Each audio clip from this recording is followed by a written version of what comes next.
I think I like America more than most Americans because I understand the value that you guys have. That's what. Because I don't have that in Canada. That's what drives me nuts, man. Is Americans in general take it for granted. They take it for granted. They have no idea, and it's like, go travel around the world. Do we have our shit 100% together? No, we don't. Are there some amazing places outside of America? Yes, but why is it that every immigrant that comes into the United States, and I'm talking about legally, the ones that come here and build lives and have families, are the most patriotic and the most proud about America? Because they have the perception of what is out there. They appreciate this. And the majority of Americans, unfortunately, don't have that perception, and so therefore they don't value it as much as I do, or you do.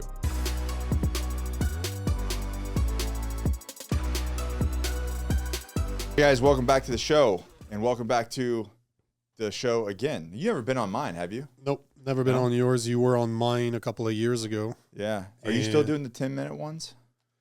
No, it didn't work out. No? You know, it's all about... I like those. Yeah, you know, I want to go back to it, but I don't think I had the right formula. Okay. You know how it is with content, right? You need to try it out. Yeah. I think I recorded 50 episodes within the span of a month Nice. and a half, and I was never able to make the views on it. I make more views walking around with my cell phone, smoking a cigar, walking my dog in the morning, talking shit about what's going on in the world. Man, I can easily grab my phone right now, start walking, and I'll make 500,000 views on a reel that I edited off my phone. Isn't that bizarre? Like, we were talking to somebody we work with on the show, and he was like, Nick, I want you to do a video in your car talking about the exact same thing you talk about in the studio. Yep. And he's like, and Brandon's like, so what kind of editing do we need to do? And he's like, nothing, just post it. And Brandon's like, perfect. Yeah, make my job easier. Makes your job easier. You just need a good hook. I think that what it is sometimes when you see really good quality, and I've seen this in ads too, like for Johnny Slicks or Core, when you see really good quality, people almost don't trust it as much.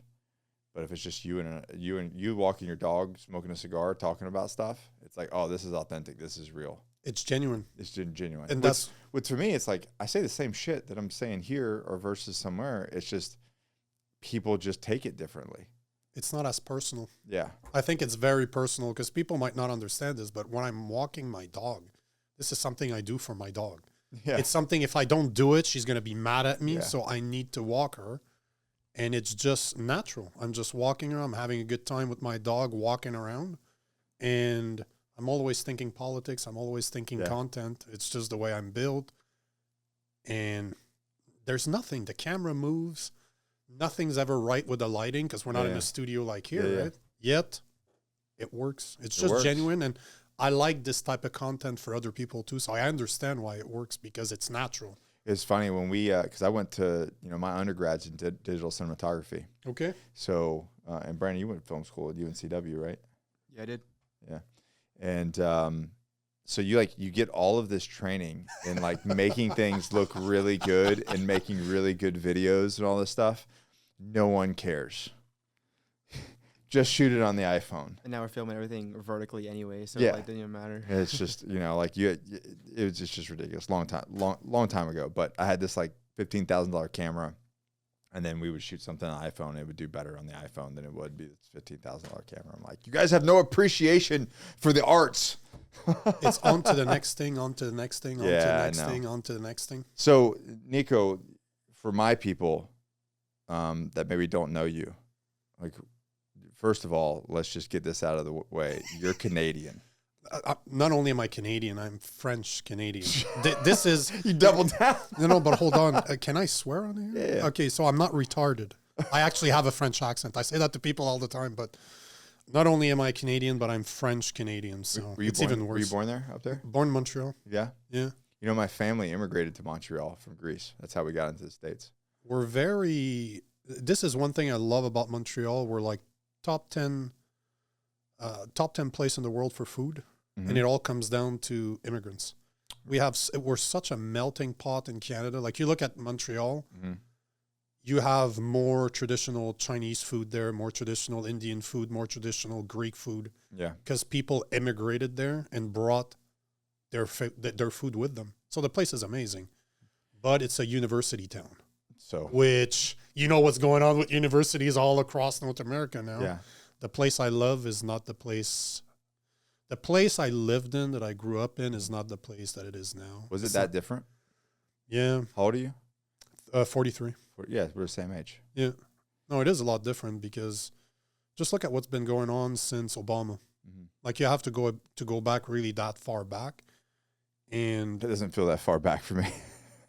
you know, I saw a post the other day that said that I'm closer to 2050 than I am to 1980. I'm like, ew, thanks a lot, yeah, bro. we don't need to talk about that. But it's just time changes. Yeah. And, you know, when people go unchecked, and we were talking about this just before the podcast, and this is something I talk about every single day. Like, I comment on politics, and love Trump or hate Trump, he's moving the needle. Like, especially if you look at what's going on with Mahmoud Khalil, for example. I don't know if you're aware of this guy, but he's a guy that was really involved out of Columbia University. Okay. You know, the Free Palestine protests that happened there. Course. They broke into Hamilton Hall and they literally occupied it. That's the word they use. That's a military term. Yeah. And this is what's been going on in North America. Like, we got people that are foreigners, that are visitors, that participate in behavior that we don't want our immigrants to do. Like, I'm a visitor in Canada. I'm from Canada. I'm a visitor in your country right now. I'm legally here. I have to leave in a couple of weeks, which we're leaving 2 days from now because my 6 months visa is up. But I'm not here to piss people off. I'm not here to be unpleasant to people. Yeah. I understand that I'm in your house. I'm not going to shit on your couch. But this is what we've been seeing in North America, where people come from other countries with, did they have bad intent or not? I don't know. I'm not in their heads. But you look at Montreal, we have so much students that come on a visa and they participate in all their protests, breaking stuff around, and we don't do anything. We just let them happen. And that's what happened to Canada. It's a very, to Canada, I mean to Montreal, it's a very liberal town. And, you know, the liberals or the Democrats claim to be tolerant, so they will allow this type of behavior with no consequences. But do you think as a Christian I could do the same thing? Like, I'm looking at the way that people are behaving, and I'm always thinking, as a Christian, imagine I take a bunch of my white friends that are Christian, and I start walking down the street and call for river to the sea. But I'm not talking about Jews. I'm going to be talking about Muslims. You think that's going to fly? No. So this is the disparity that we're seeing, and I'm happy to see a guy like Trump say, you know what? Cool. Let's see if you guys deserve to be here. So you mentioned that, you know, hate him or dislike him or like him. It doesn't really matter, but you understand why. Why do you think that, from your point of view, why do you think that that? And I have my own reasons why I think that people dislike him. But from your point of view and, you know, where you came up, why do you think that there's like this disdain for the people that do dislike him? Because he's kind of an asshole. Yeah. Like I'm an asshole too. Like, don't get me wrong here. I will say what I believe to be true, and I don't really care if it offends you or not. Like, check the mirror. Okay, so it's the no more Mr. Nice Guy. But he's not a politician. He's not a nice guy. But he's not a politician. That's the thing, first and foremost, that people need to remember. Trump is not a politician. Plus now, you know, in 2016, when he got elected, he didn't know what he was doing. Yeah. It took him time. He said that. Of course he did. He said that. He goes, I had no idea what I was doing. But now he had 4 years on. He feels that he was cheated in 2020, which I agree with him. Yeah. So he was put on the bench for 4 years. You know it's bad. Hold on. You know it's bad when I've got a bunch of Canadian friends that all believe that the election was stolen and that they're like, oh, that was all fraud. We discovered through Doge that you guys are paying. You're paying. What's the term? The Social Security. Yeah. To people that are above 120 years in age, and some and kids. You have thousands of them. It's not yet overseas, right? Yeah. But the oldest person to ever live was a French woman, And she was 120 years old. You guys have something like 20 or 30,000 people. We need to fact check that French thing. Just make sure that they're not living. She's a French woman that never had to work. Her husband was rich, so obviously she lived forever. But the point is that you have so many departments through those are being exposed for doing really, really bad things. So of course he's going to be hated because you have a party that's been in power for so long. But why though? Like, why? Like. Why is he hated? Yeah, why is the way he talks. That's what it comes down to. He doesn't speak to people's feelings like a politician does. But at the same, no, he doesn't. He's not. That's my thoughts. My thoughts is because he doesn't. Hey, we're all in this together, and like like all these guys do. No, he's just like, no, this is the facts. This is what we're gonna do, and it rubs people the wrong way. They want people. I think the general populace, or maybe like 40% of the population, obviously based off the numbers, just wants to make politicians make them feel good, not actually do anything. They just want to hear the right words. That's it. And the irony of this is that I dislike all politicians. If you tell me you're in politics right off the get-go, I'm like, I mistrust you. Yeah. Like you're going to have to prove to me that you're a good person. Because if you look at the psychology of people that are interested in politics. There's not one politician that you can be like, it's good. I know a few in Canada that are running for, I don't know if you watched Patrick Bet-David just had a French politician. I saw it. I didn't listen to the episode, but I saw that he had him on. So his name's Maxime Bernier. He's I've met this guy when he was still with the Conservative Party. He was trying to run to run the party. I met him in Montreal. Nice guy. I've had him on my podcast literally 3 weeks before he was on Patrick Bet-David, which nice. We're becoming a launching pad. and if there's a guy, if you forced my hand to say I need to choose somebody, he would be that guy. Yeah. Because he never varied from his opinion. Like I remember back in 2020 during the COVID lockdowns, there were protests everywhere, like happening all throughout Canada. He was involved in the Freedom Trucker, the Freedom Convoy Trucker. That, yeah. He's the only politician in Canada that never changed. From the get-go, he was he was participating as a protester. And he never changed. From the get-go, he said this is illegal. This shouldn't happen. And he never changed over the years. His views on what happened never changed. Did they keep that girl locked up that was running that? So Amy something? I don't remember. I don't know if you can look that up. Do you know what I'm talking about? Yep. Funny enough is I'm getting in touch. I'm getting in contact with all the people that organize this Freedom Trucker through somebody I met in Alberta. And some of them are still, I'm interviewing one in 2 weeks. She's still under gag order. She cannot talk. Is that the main girl? I think her name was Amy. I want to remember. I believe that we're talking about the same girl. She's still under gag order. But she's not in jail anymore. I don't believe that any of them are still in jail. Okay. But a lot of them still cannot talk about what happened because that is part of their release. They came in and seized all her money. Like took everything from her. Yeah. And then locked her up. Yeah. There's I'm like, this is not. I thought everybody ran to Canada to be free and free expression and all this kind of stuff, right? Like this isn't that the way they always put it? Like, back in the Vietnam War, all the draft dodgers were like, go to Canada and be free, There's another guy called Pat King, which he was one of the main guys. Mm-hmm. I'm gonna have him on my podcast in a couple of weeks. He just now, like within the past couple of weeks, has been capable of speaking again. He was not allowed to have a social media platform anymore. It was illegal. It was part of his release from prison. Yeah, because you guys don't have freedom of speech. Nope. There's no such thing as freedom of speech in Canada. Does not. It's borderline not freedom of speech in America anymore either, but I feel like it's correcting itself. But that's just wild to me. Like people don't realize that you go to Canada, you can't say whatever you feel. No. They will lock your ass up. And, that's... Welcome to the rest of the world. That sounds insane to most people, but my wife is worried about what I do. Because I've been doing a lot of my content from the U.S. I know. And now that I have Probably not a bad idea.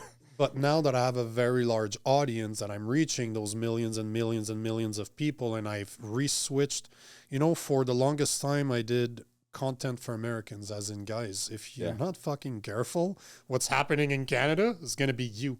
Yeah. Now, since Trump's been elected, I'm refocusing on Canada for the first time. I'm just like, guys, this is what could happen to us if we had a leader that's not worried about your feelings and doing whatever he needs to say. Just say whatever he needs to say to appease the people. If you have somebody that's going to rock the boat, because that's what Trump is doing at the end of the day.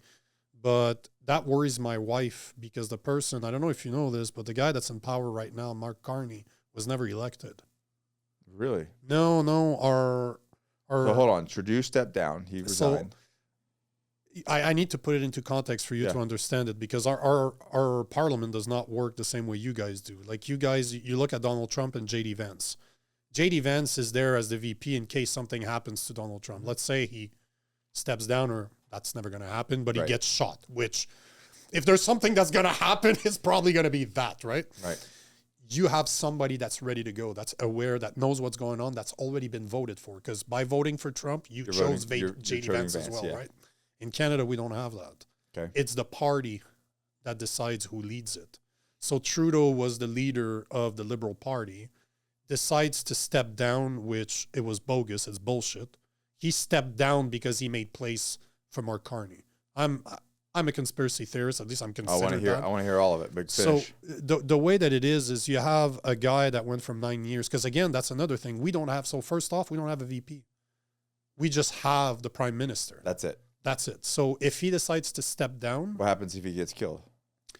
Whoever the party is in power, in this case, the Liberal Party, the equivalent of your Democrat, will have an inside election. They will choose within the party. They're going to choose who they want to be their leader, and then that leader becomes prime minister automatically. Puppet, you mean? Well, what's interesting is that our prime minister, Mark Carney, was the one giving advice. He was a consultant to Trudeau on his economic policies. So he's been behind the scene for years.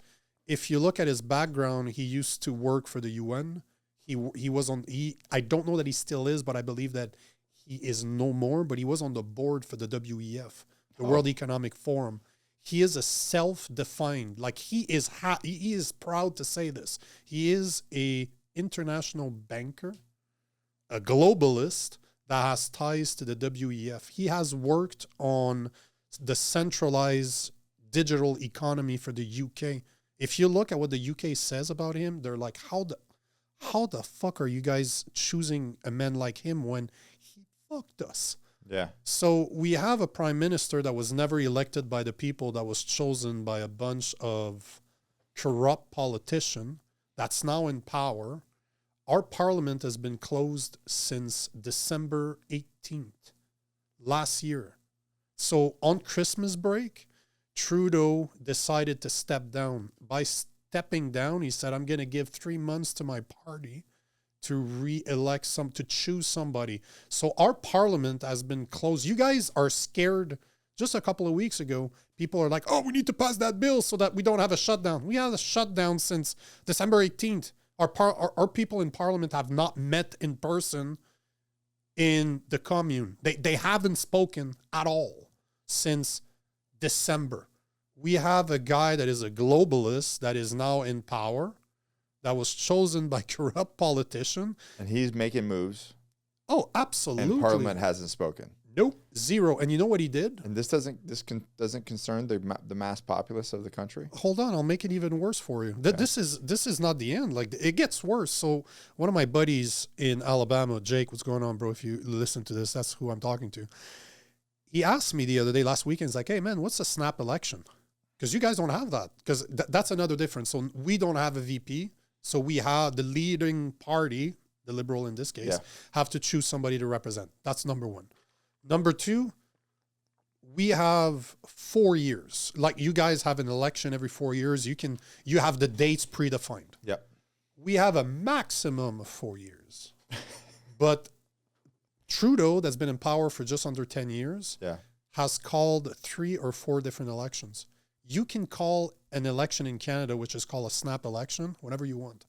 If you know, this is how corrupt their system can be. Imagine that you're in power. Imagine that 6 months to a year from now, there's something bad that's going to come out that you're going to have to deal with. He can literally call an election right now when people like him. So even though that he could have been 1 year in the making, like he's only in the first year of the floor. And then weather that storm until it gets good again. And then the 4-year resets. Yeah. Once he does that. So now they're capable of manipulating when the election is. So you look at Carney, for example. He became prime minister. The parliament is still closed. It was supposed to reopen on Monday this week. On the Sunday, he called for a snap election. Yet he had until, I believe it's October 28th, because that would have been 4 years. That would have been the maximum he could have went. So he knows that he doesn't want to face parliament because he's going to get destroyed in parliament. He calls a snap election on the Sunday before the Monday where the parliament is supposed to reopen. Now he's giving 45 days, give or take, because it varies between 35 to 51 days, if I remember correctly. That's our election cycle. It's not as long as yours. So not only can he call a snap election whenever the hell he wants, he knows that people only have 4 or 5 weeks. Like I'm working with politicians in Canada right now on their social media platform, how to put their message out there. They have 5 weeks. We learned on Sunday last week that there's an election on April 28th. 5 weeks. They have 5 weeks to prepare. When the people it is insane when you start putting this election has taught me so much about Canadian politics. I didn't even realize that we were that bad. So does that make sense what I'm saying? Yeah. You know? Okay. It's scary as hell, but does it at least make sense in your head what I'm saying? Yeah. Okay. It's fucked up. That's an understatement. But I that mean, is it an makes sense. understatement. So, in your opinion, why do you think Trudeau stepped down? Because he did his job. You know, at the end of the day, this is where my conspiracy. Normally on my podcast, I have a tinfoil hat, not so I don't get in trouble with YouTube. I put it on, but this is where I would put it on because at the end of the day, what's our main goal? I'm an engineer by trade, right? Yep. I always look at what's the end goal. What am I trying to accomplish? You run businesses, you know this. What's your goal? Then you deconstruct it and you build steps to get there. Yeah. If you look at Trudeau's policy, if you look at what happened over the past 10 years, he has destroyed our economy. Just over the past 9 years, what used to cost $1, and that's averages, there's industries that are a lot higher, but over the past 9 years, what used to cost $1 now costs $1.33. So our inflation over the past 9 years has been 33%, which is insane. It's absolutely insane. Yet, he also put lockdowns on people. He used the Emergency Act in order to force people to be on lockdown and make it criminal, as you saw with the Freedom Trucker. He used the police to break down a peaceful protest, which I was there. I saw that. But I was there. Like, for all the people out there that just sees little clips of what's coming out of Canada, I was at all those protests. I was giving free hugs to people during lockdown when I couldn't be 6 feet from each other. Yeah. I given more than 5,000 hugs. Yeah. So if you look at what he did over the past 9 years and you try to imagine what the goal is to bring us closer and closer to 100% dependency on the government. Like they tried something called CERB, which is a rename for UBI, Universal Basic Income. So they tried it and people took advantage of it. You didn't have to do anything. You could literally log in to the government's website, say, this is my social security number. I can't afford to live anymore. Oh, here's $2,000 for you. No questions asked, no nothing. Our Mark Carney has already said that, so the tariffs that are going on between Canada and the US, instead of him picking up the phone to try to deal with Trump, he went to France and the UK to make deals because that's where he's from. Like he was in the UK. He's a citizen of the UK. He has 3 citizenship. He went there to make deals to say, oh, instead of trading with the US, we're going to trade with Canada. We're going to trade with Europe, which it makes no sense. We have one border and it's with the US. You guys buy 75% of our exports, 75%, and you have 10 times our GDP. So we got a bunch of politicians in Canada pumping their chest saying we're going to go at war. You're like the retarded stepchild that's being protected. No, but you know you have a big brother that's been defending you with their military, that's been making sure that you guys are okay. And now we're just biting your ankle because we're idiots. So what's the end goal? We can't trade with Europe the way we trade with you guys. So what's the end goal? He already spoke about bringing a UBI in response to the tariffs. So let's say the car sector. You guys buy a lot. You guys buy our cars. You guys buy a lot of our aluminum. I think it's 80% of your aluminum comes from us. He wants to put tariffs on your goods that comes to the U.S., use that proceed to give it back to the workers as a form of UBI. He's trying to create a dependency. Who does that? Communist country. We have a lot of ties with China, and that's one of the problems that Trump has with Canada, is that we've been infiltrated by the Chinese government, the communist government. This always goes back to, so you create this dependency where, you know, what do you call it, UBI? Mm-hmm. And I've always wondered, this doesn't work. No, of course not. Like long term, they have to know that this doesn't work. Like no socialist setup has ever worked in any country. So what is the end? Like I have a hard time believing like these guys are going like, we're just going to do this. We're going to keep pushing this thing so that we have for what? Control. Yep. And power. But your country is fucked after that. So great, you have control and power, but your economy is shit. You have no middle class. You have everybody's poor, and you have this much ruling elite. So why would they do it? Why would you do it? Now we're going to go down the rabbit hole even further. That's kind of what I like. It blows my mind because even like here, okay, so like say, fuck it, we go socialist. Yep. The country falls apart, like completely. You have this many people that are living, and the reality is their quality of life, if they're staying in the States, is still shit too. Because like, yeah, they've got their mansions and they've got their stuff and they've got their security, but like the rest of the world outside of their bubble is going to be shit. So I don't love power and control enough to like ruin my environment. Yeah, but you're not a psychopath either. But you're not a sociopath. Right. But this goes back to what I was saying. I'll remind me what you just asked, because I'm just curious, like the motivation, and I think that who do they serve? At the end of the day, this is the question you have to ask yourself. Yeah. And I'll take Mark Carney. He serves Europe. I think the WEF is a big play in that. And globalization is a big play in that. And he admits to that. He's not worried about saying it out loud that he is a globalist. So at the end of the day, you look at Canada, for example. Yeah. Canada, we have the third largest reserve of oil and gas in the world. And we have the third biggest production of hydroelectricity in the world. We're nowhere close to be a superpower in the world. Why? Because we have the biggest untapped per capita source energies in the world. Mm-hmm. Do you think that's done on purpose? Of course it is. The last Liberal government wouldn't stop killing pipelines going from east to west and going to the U.S. Why would they do that? Because, again, it goes back to look at the end goal. Who do they serve? Mark Carney does not serve Canada. He serves the WEF. Mm-hmm. What is the goal of the WHO and the WEF? One world government. Yeah. So when you start, and they're not shy about it. No, if the guy's listening to this thinks I'm crazy, it's called Google. Even Google doesn't lie to you. You don't even need to use DuckDuckGo or Brave as a browser. Just go to the WEF website. It tells everything else. Yeah. What's one of the things that the WEF wants? Depopulation by about 90%. The estimates are saying that in order to continue living the way we do without destroying our planet, we need to reduce the population by 90%. Bill Gates talks about it all the time.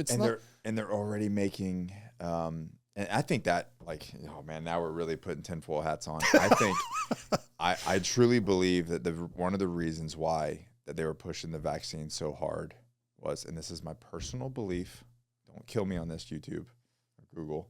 Oh no, the trick with this, I've learned what the trick is. This is for entertainment purposes, YouTube. This is comedic. Nick is a comedian. He has no clue what he's talking about. I'm a real funny guy. If you haven't gotten your 8 booster, bro, you need to call your doctor. You need to call your doctor. We're good. But like, this stuff that was making people sterile. Yeah. 100% believe it, like without a shadow of doubt that was intentional. Have you heard about turbo cancer? That's the term that they have now. You look at kids, they're developing cancers that are supposed to be for old people. It's fucking crazy. They call them turbo cancer. Like guys listening to this, go Google turbo cancer. So what I was saying is like they've done it with vaccines. It's on the website. They're talking about it. Now there's movies. And I always believe that Hollywood 100% across the world is a foreshadowing of what's the term? It's basically like psychological programming to where they're getting you to think that this is normal. So like you've already seen it in shows, you've already seen it in television, you've already seen it in movies, and then when it happens in real, you're like, oh yeah, this is just normal. You think it's normal because you've been programmed to see it. Yeah. I haven't seen the movie, but I saw the trailer of, and I guess the premise of this movie is that I think 1 in 3 people have to be basically executed. Have you seen this? I haven't seen the movie. I'm definitely going to watch it though. So basically the government comes around and says, you've got to give up somebody. And people, obviously there's a resistance, but the whole premise is, I don't remember exactly what the number is. Can you look this up, Brandon? But the premise is, if you have a family of 3, one person in your family has to get put down. You know the name of the movie? I don't even know. Yeah, it's like. So if we go back to what you're asking, but I'm like, bro, that's crazy, right? Yeah, it should be. It's crazy, but will it be crazy in 15, 20 years? If things continue the way that they're continuing, hopefully, our current, we're riding the track and putting things off a little bit. But the thing is that if you look at the WEF and the WHO, they will tell you that we need a depopulation of about 90%. That's crazy. So again, my engineering mindset is, what is the goal? If I understand that this is what they want, and they've been talking about it since the 80s. 90% now or 90% as our growth rate? Eventually, they would like to have 90% of the population that we have 10% of the population we have right now. Impossible. So it's not impossible, it just takes time. And this is the number one. Impossible without what? Without mass pandemics. There you go. No, but you know what I mean? Like catastrophes, natural catastrophes. Let's assume that and genocide. Let's assume that the main goal is to reduce to have one world government and to reduce the population by 90%. Let's say that that's the goal, and the WEF is not scared to say it. That's their goal. Now, deconstruct how you would do that. You're a military guy. You know for a fact that you cannot start shooting people down in the street. You can't. Not out the gate. No, because people are going to say, yeah, fuck you, and they're going to fight back. Plus, us versus them lose. We're a lot more than them. Yeah. So they can't do that. At least, like you said, not yet. How do you get there? Poison their food. Make sure that they're so fat and obese that they can't do anything. 42% of Americans are obese. 30% overweight. More than 75% of people are in bad physical shape. They ain't fighting shit. I don't care how many guns you have. That's been my platform for a long time. It's like the opposition wants you fat. I mean, that's how COVID happened in the first place in 2020. 100%. Like that's how this platform started. That's how my mindset changed. Cause I went back to how, so I'm in the military. I serve my country. I do 12 years. I go fight in these wars, blah, blah, blah, whatever, not wars or conflicts, whatever the fuck you want to call them now. And I come back and I'm just doing my businesses, riding my skateboard and hanging with my family, and next thing you know, Johnny Law knocks on my door and raids my business, and I'm like, what is happening? Mm-hmm. Like no warrant, off of just some executive order. I'm like, how did we get here? And then I started to like really dive into that, and I'm like, oh, we got here because 4 decades ago, they started making men fat. They started dismantling the family unit. They started making men, labeled as toxic or wrong, and they took the power away. So men got fat and addicted to alcohol and pornography and gambling and every other vice. It's like straight out of the playbook from Outwitting the Devil, Napoleon Hill's Outwitting the Devil. 98% of the population is just fucking out to lunch. So how do you take over a country without firing a shot? Make the men fat, weak, disgusted, addicted sick, to porn, addicted, distracted, and then you can just roll in. So again, and that's what they've done. What if your main goal is 90% population reduction? How do you do it? You can't fight the people directly. You can't. That's their goal. I think there's many phases, right? There's that's a phase. There's a line there. Yep. But then there's also strategically over long periods of time. But that's the magic word. But that's the magic. This is where I was going with this. Okay. This is the difference in mindset. That's why I cannot encourage people more than to go read old literature like The Prince by Machiavelli. It's a small book, maybe 100 pages. It would explain to you everything that's going on right now. And it's an Italian dude that wrote it 500 years ago. Isn't that crazy? The playbook that's going on right now has been used forever. For generations. But the book is right there. You can buy it on Amazon for like $10. It's literally right there. Yeah. But you said something that people need to really understand is long game. Yeah. We've become so addicted to right now, instant gratification. The people that are in power, the people that are running the WEF are playing generational. They're playing the long game. They're playing hundreds of years down the road. So to them, they're planning, because you cannot fight a world population of billions of people directly. How do you do it? Over generations and generations and generation. Like right now, the generation, I was born without a cell phone. Yeah, same. Like I remember, internet. I remember playing outside. Yeah. Without being able to be reached. If you wanted to reach me, you have to find me. Jump on your bike and try to find out where maybe I can be. The generations that we have today never lived without a cell phone. Yeah. So they're addicted to the cell phone from a young age. So to them, living without one is impossible. Yet it is the biggest tracking device you can ever give. Mm-hmm. You know, you look at, if you read 1984 by George Orwell, he talks about how there's televisions everywhere watching what you're doing. He could have never imagined that we'd carry them with us.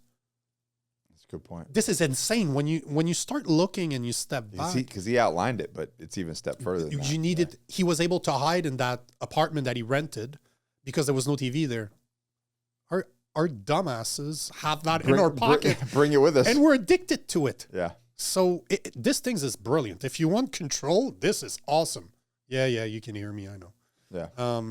The point I'm trying to make is that if you deconstruct the goal and then you start looking, how do you get to that goal? Addict people to devices that you can hear everything they say, make them fat, make them complacent, give them, the Romans did it very well, games, give them entertainment, football. I look at what is trending on Google every single day. You know what is always in the top 5? Something about football in the US. So the entertainment is everywhere. So people are so distracted. They're dumb. They've been dumbed down through an education system that is indoctrinating them in regurgitating what they're telling you to believe and testing you on it. Oh, here's a reward for you saying what I told you without questioning it. So everywhere you look, nobody's proning critical thinking. They're doing everything you can to make sure you trust the government. Yeah, of course. And over generations and generations and generations, what are they doing? They're making you fat. They're making you lazy. You know that there's a direct correlation between obesity and you being sterile. Like the fatter you are, the more out of shape that you are, the less your body works. Mm-hmm. So obviously it's harder and harder for you to have children. What did you say about COVID earlier? Sterilization. Mm-hmm. A lot of women, it's especially women through COVID, that are incapable of having children or that keeps on not being able to bring them to term. Or how many stories have I heard that women's period cycle has completely changed? It's not predictable anymore. So how do you do it? How brilliant is it to sterilize people over generation? Because you know that mRNA technology is passed through genes. Mm-hmm. So my wife's pregnant right now with our first child. She's unvaccinated. I'm unvaccinated. I would have never had kids with a vaccinated person. If my wife decided... Because it passes to the kid. Because you're giving that to my child. Yeah. My child did not make that choice. Oh, yeah. It goes down it goes down through your DNA. You've changed your DNA. And if you look at turbo cancer and you start looking at what's happening to kids, this is, again, it's the long run. How do you get to your point? You do it slowly. But I think there's another game, and I think that COVID, I feel like they escalated too fast with COVID. And I think it showed their hand. And that's why you got such a hard pushback and why it's kind of going the other direction now. But do you really believe that? Do you really believe that there's a pushback? I do. I see it. I feel it. You know, because you got to think that I run a community of men. Mm-hmm. And a lot of those guys, fell into that trap early on. Sure. And then kind of as things were happening, we're like, wait a minute. I think I'm being played here. Yeah. and start realizing that. And then they start realizing that, you know, the stuff that you talk about, we both talk about, that, you know, if you really want solidarity in your family and you want to be in control, then it comes down to, oh, I got to take ownership of my own life. I have to get healthy. I have to put away everything that they're feeding me and telling me, I need to do the opposite.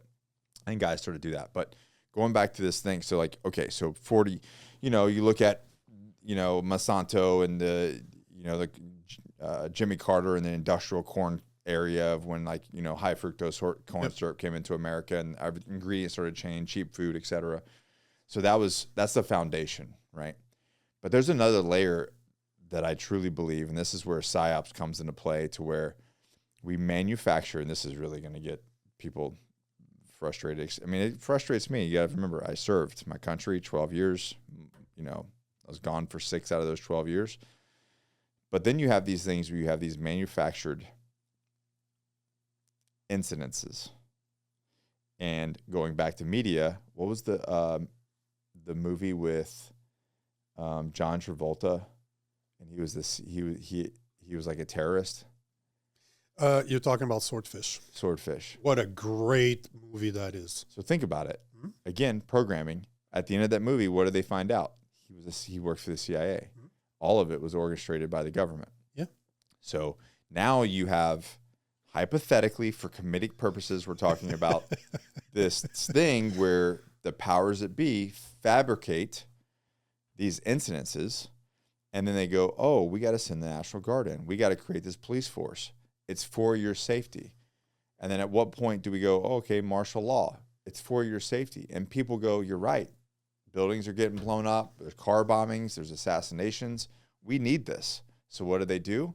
They willfully give up their freedom and their in the frame of fake security. Mm-hmm. And they've orchestrated all this. Now you do that. That's one step closer to concentration camps.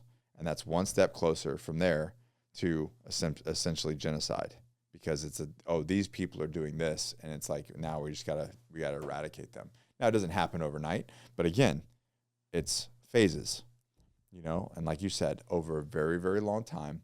And the next thing you know, people just think it's normal. And this is the important part. Long time. It is not a short game. That has been going on for hundreds of years. Yeah. It's indoctrination over hundreds of years. Now you have generations that don't know any different. Do you think it's inevitable? You know, at the end of the day, thank you for asking this, because this is where I wanted to go with this. There's another component to what you're talking about, and it's spiritual. This is always, if you look at any communist government, what is the first thing that they do? Get rid of religion. They get rid of God. Forget the religion. They get rid of your connection to God and they replace it by them. Yeah. They want to become Big Brother. They want you to trust them, to have faith. They become God. They want us to have faith in them the way you would have faith in God. Yeah. This is always the first step. And this is the biggest problem I'm seeing today, is this. We're so disconnected from God. I think it's coming back, though. I think that you're right on that part. In the U.S. anyway, as far as like people that even with myself, people that have never spoke about their spirituality. Got rebaptized not even 2 years ago. That have never, you know what I mean? I think that there is, because there's a pendulum shift, right? And it's just physics.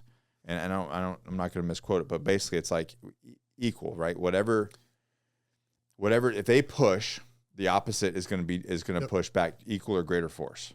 Okay.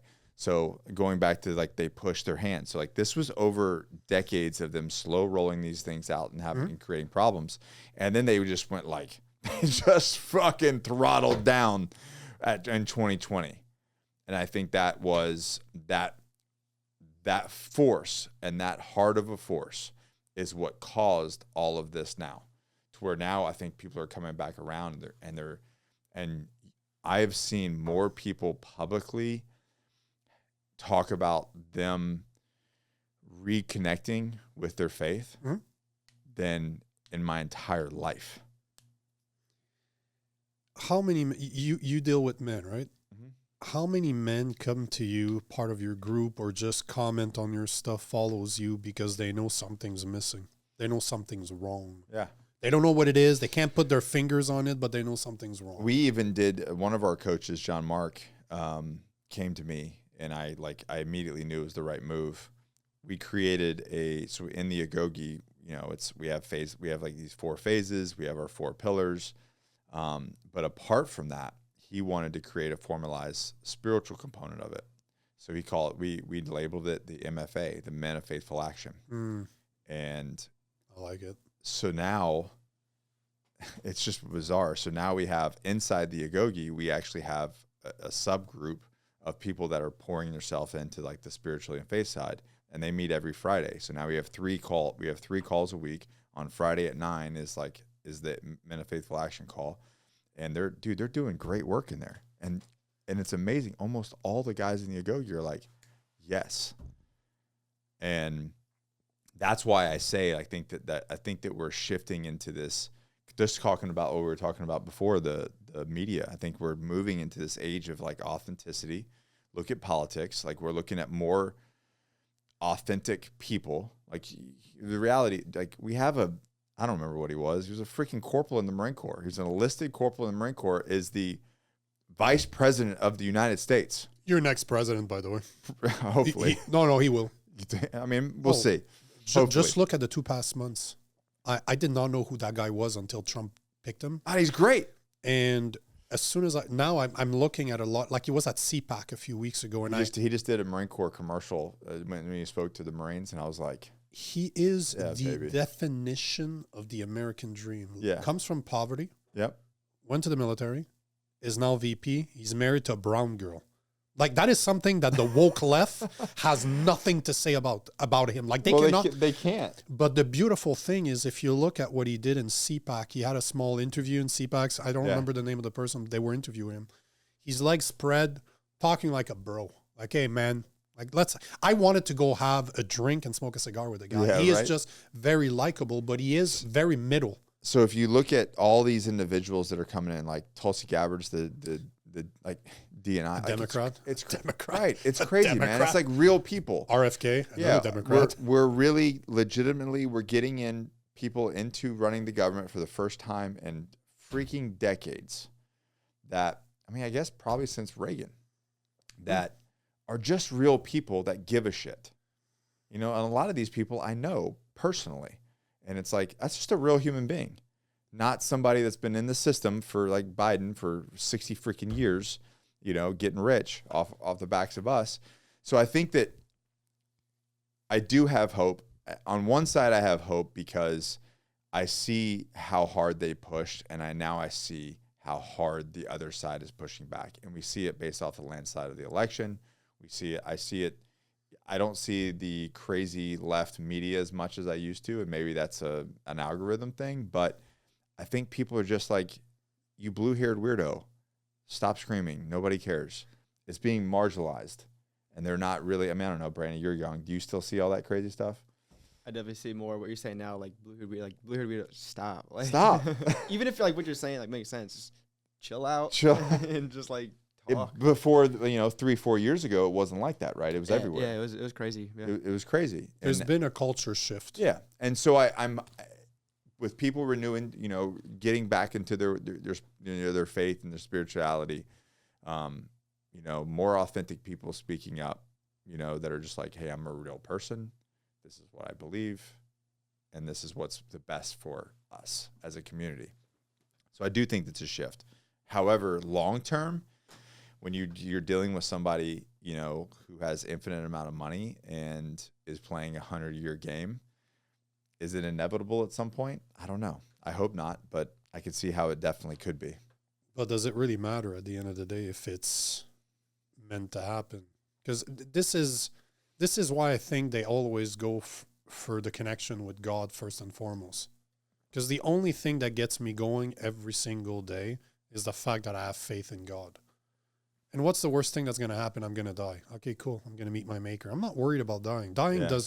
I hope it's a quick one. That's the only thing I ask is I hope it's a quick one. But at the end of the day, I'm not worried about dying. Yeah. My allegiance is not in men. I don't have faith in men. I have faith in God. So whatever men does, they're sinful. They're going to mess up. I'm going to mess up, you know? Yeah. There's 3 things that are sure in my life. I'm going to fuck up again. I'm going to die. And when I do, I'm going to meet my maker. That's it. Those are the 3 things that I know for a fact. Those are going to happen. The rest, you know Alan Watts? Mm-hmm. Big fan of Alan Watts. I was a Buddhist forever. And one of this concept is the Joker concept.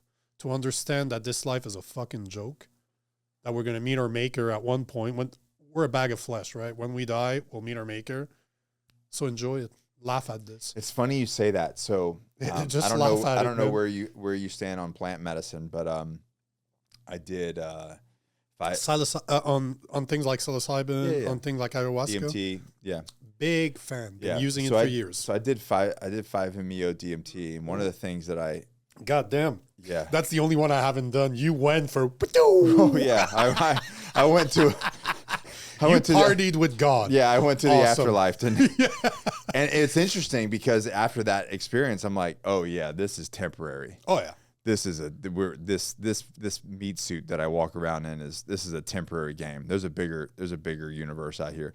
One of the things that I came out of that, and I remember coming out laughing, and they were like, "What is he like?" You know, my coach, who actually was on a special operation, John Stevens. He's been on the podcast. He goes, listen to this dude. He goes from a special operations dog handler, comes back, goes to selection, becomes a raider, then becomes a source handler. Basically, like goes to the farm and becomes a special agent source handler. Gets in a bad parachute accident, almost dies, like does die. Like they life flight him out. He crashes in the bird on the way. Gets addicted to opiates. Goes through that whole thing. Comes back out of that. Becomes a paramedic. Gets sober. Then becomes a paramedic in Texas, and then now turns around and he's a plant medicine shaman. I'm like. So anyways. But this all makes sense to me. Yeah, it does to somebody who understands it, right? But I know the value of plant medicines, like. So anyways, he's the one that administered 5-MeO DMT, and it was just bizarre because, you know, somebody like myself. You smoked it, right? Yeah. And you never, like, to do that and to go into that place, you have to be in a safe space. You have to know that you're with someone. A big badass man that wants to be in a safe space. I'm just messing. You do, but you have to, because you're not going to be there. You're not in control. That person can. Oh no, you're not in control. You're gone. Yes. And so it was interesting to see, and he did this like little, basically like self. I don't know. I guess you can call it a prayer of like you're loved and you're forgiven. This and that. It's a mindset. He's yourself. putting your mind in the right spot. 100%. And it was just bizarre that this dude, who I know very well and I know what he's capable of, is at this level. And it's obviously because of the work that he's put in himself and what he does now. So a lot of love, a lot of caring. But anyways, coming out of that, I was laughing and I was like, and as I came to, I was like, we worry about the dumbest shit that doesn't matter. And at the end of the day, it's all going to be all okay because you're going to die. You're going to go off to the universe and meet your maker, and you're going to look back and, your perception will be different, but none of it matters. We worry about the most insignificant bullshit on a day-to-day basis. And like you said, it comes down to those 3 things. You're going to fuck up because you're a human being. You know, you're going to die. And you will meet your maker. That's it. All the rest is a fucking joke. That's why I'm able to talk about this, get out of here. You know what I enjoy? The little pleasures in life that I have. My wife is pregnant right now, so I can't do it anymore. But 5 months, bro, dude. My first little boy coming out. And I'm getting a boy first. I'm so fucking happy about this. I'm very sexist when it comes to kids. I wanted a boy first. Sorry, not sorry. No, I don't think I've talked about this on here before, but I actually had a panic attack when I found out we were having a boy. Why? Because of where you went? No. Because of your past? Yeah, because of my past, my experiences growing up with my father, and I had two. I had 2 older girls. Sure. So like I've done the girl dad thing. Girls love their dad. They're supposed to. If you've done a good job, they're supposed to. They love their dad, and especially when they're little. Now when they get like 9, 10, they start going through, and then there's like a 10-year gap. They break your heart, and then they come back around. I was going to say, your heart's been broken. Oh yeah, man. Some of the things those girls said to me as a teenager, I'm like, this cuts deep, and I don't think that wound is ever healed. But a 16-year-old girl. You want to name her? You want to say which of your daughters you're talking about? I'm just messing. No. But I think every parent has gone through that. Like, I hate you, and you're like, bro, that, like, and I might have said that as a kid too. But I'm like, bro, that shit hurts to a parent, man. You should never tell your parent you hate them. They love you.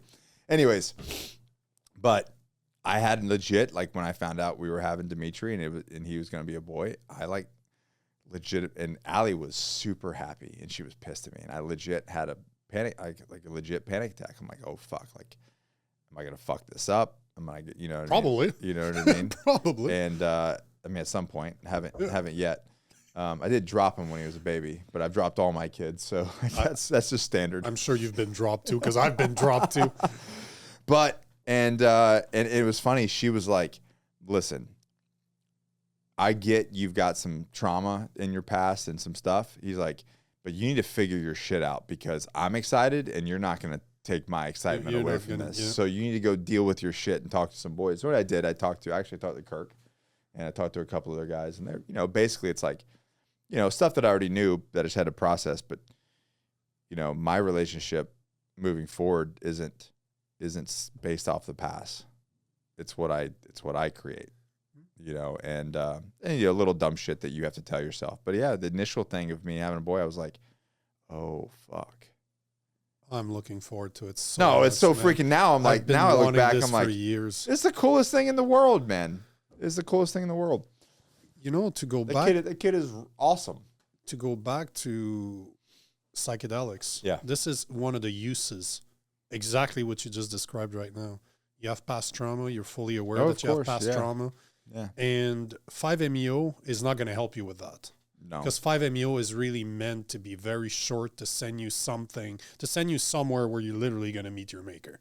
I did have some, like, there was some couple really amazing breakthroughs that I realized through that. But did you do things like psilocybin, which because to me, psilocybin, especially ayahuasca to me is ayahuasca yet. That is a life changer. That changed my life. Yeah. I've done it it's on the books. Done it in Jungle of Peru. Then I know a guy in just outside Montreal, Matthew, that does it. I've done it. It's one of those things. It's not a crutch. I don't use, or how do you call it? It's not a dependency, because I've met a lot of people that depend on this to feel better. I just do it every few years when I filled in the call. Now I've been starting to feel it for the past few months. Go work some shit out. It's been a little while. This is going to sound absolutely insane, but during an ayahuasca trip about 4 years ago, just after Biden was elected, I knew that I would be in the States for the next election. I knew that, and I'm here right now. I was in Alabama during the election. I knew that I would be going back to Canada to have to fight with the government. I knew that. It was shown to me 4 years, just under 4 years ago. It was shown to me. I'm literally going back to Canada within the next week. Mm-hmm.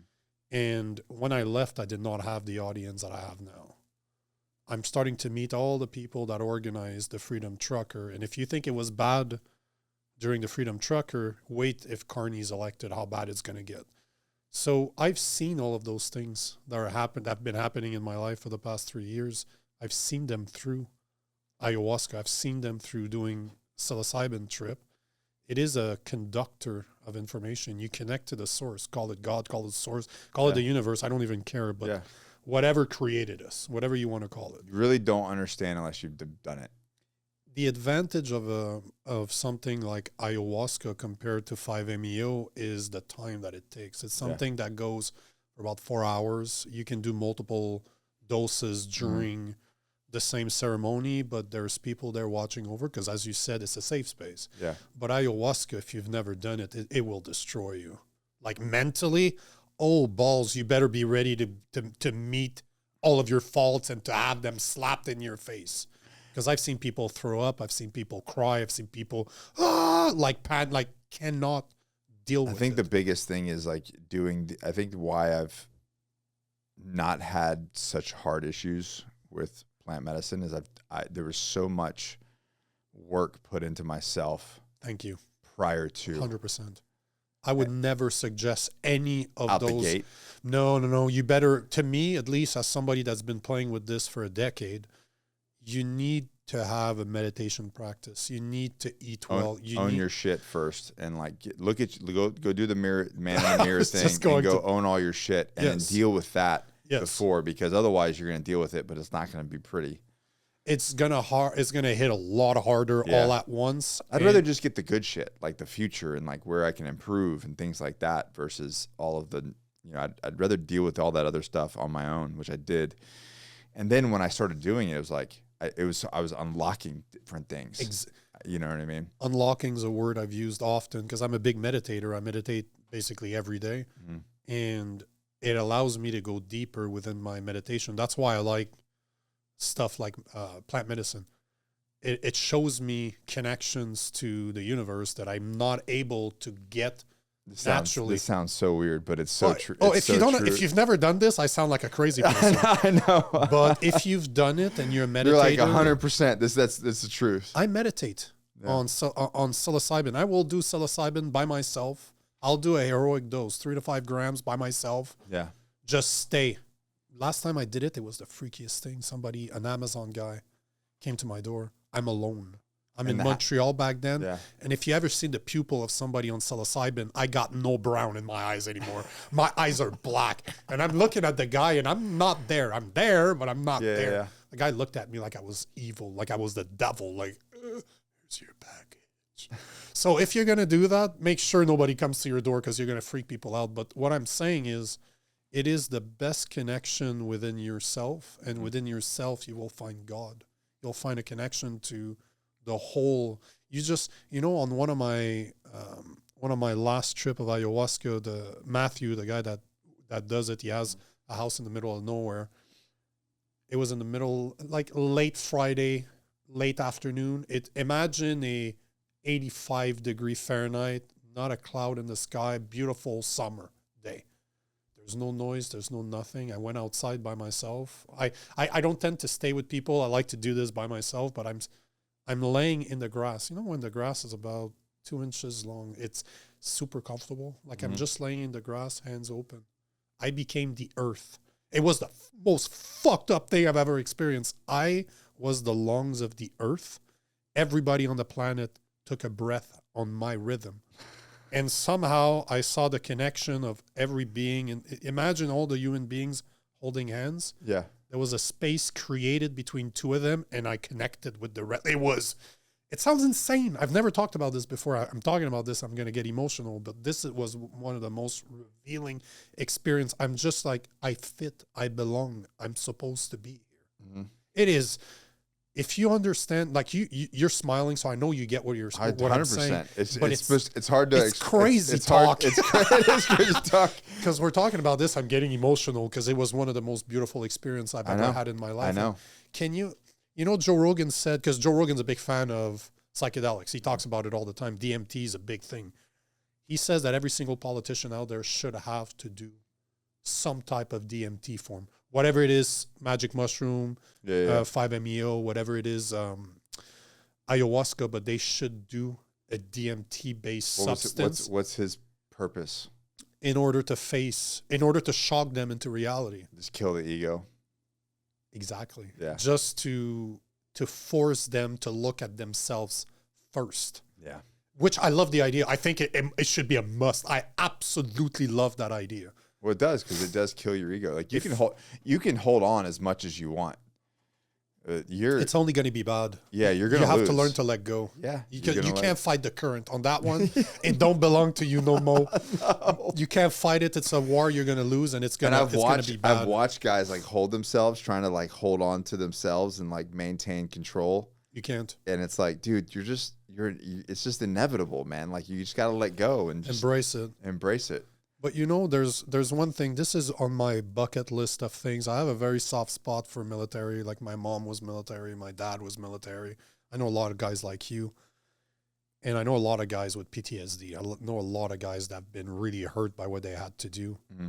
And if you look at the studies that came out of Johns Hopkins, they have been able to cure PTSD through psilocybin, the active compound in magic mushroom, 1 or 2 sessions. Yeah. The PTSD is Well, gone. that's where ibogaine is really yes, taken off. Have you done ibogaine? I've never done ibogaine. Yeah, neither have I. But the point is, my buddy John's. He's like, "Come on, let's go." He's wanting me to do it. See, I do that in a heartbeat. Like, somebody told me we're doing that tonight. I'm like, okay, done.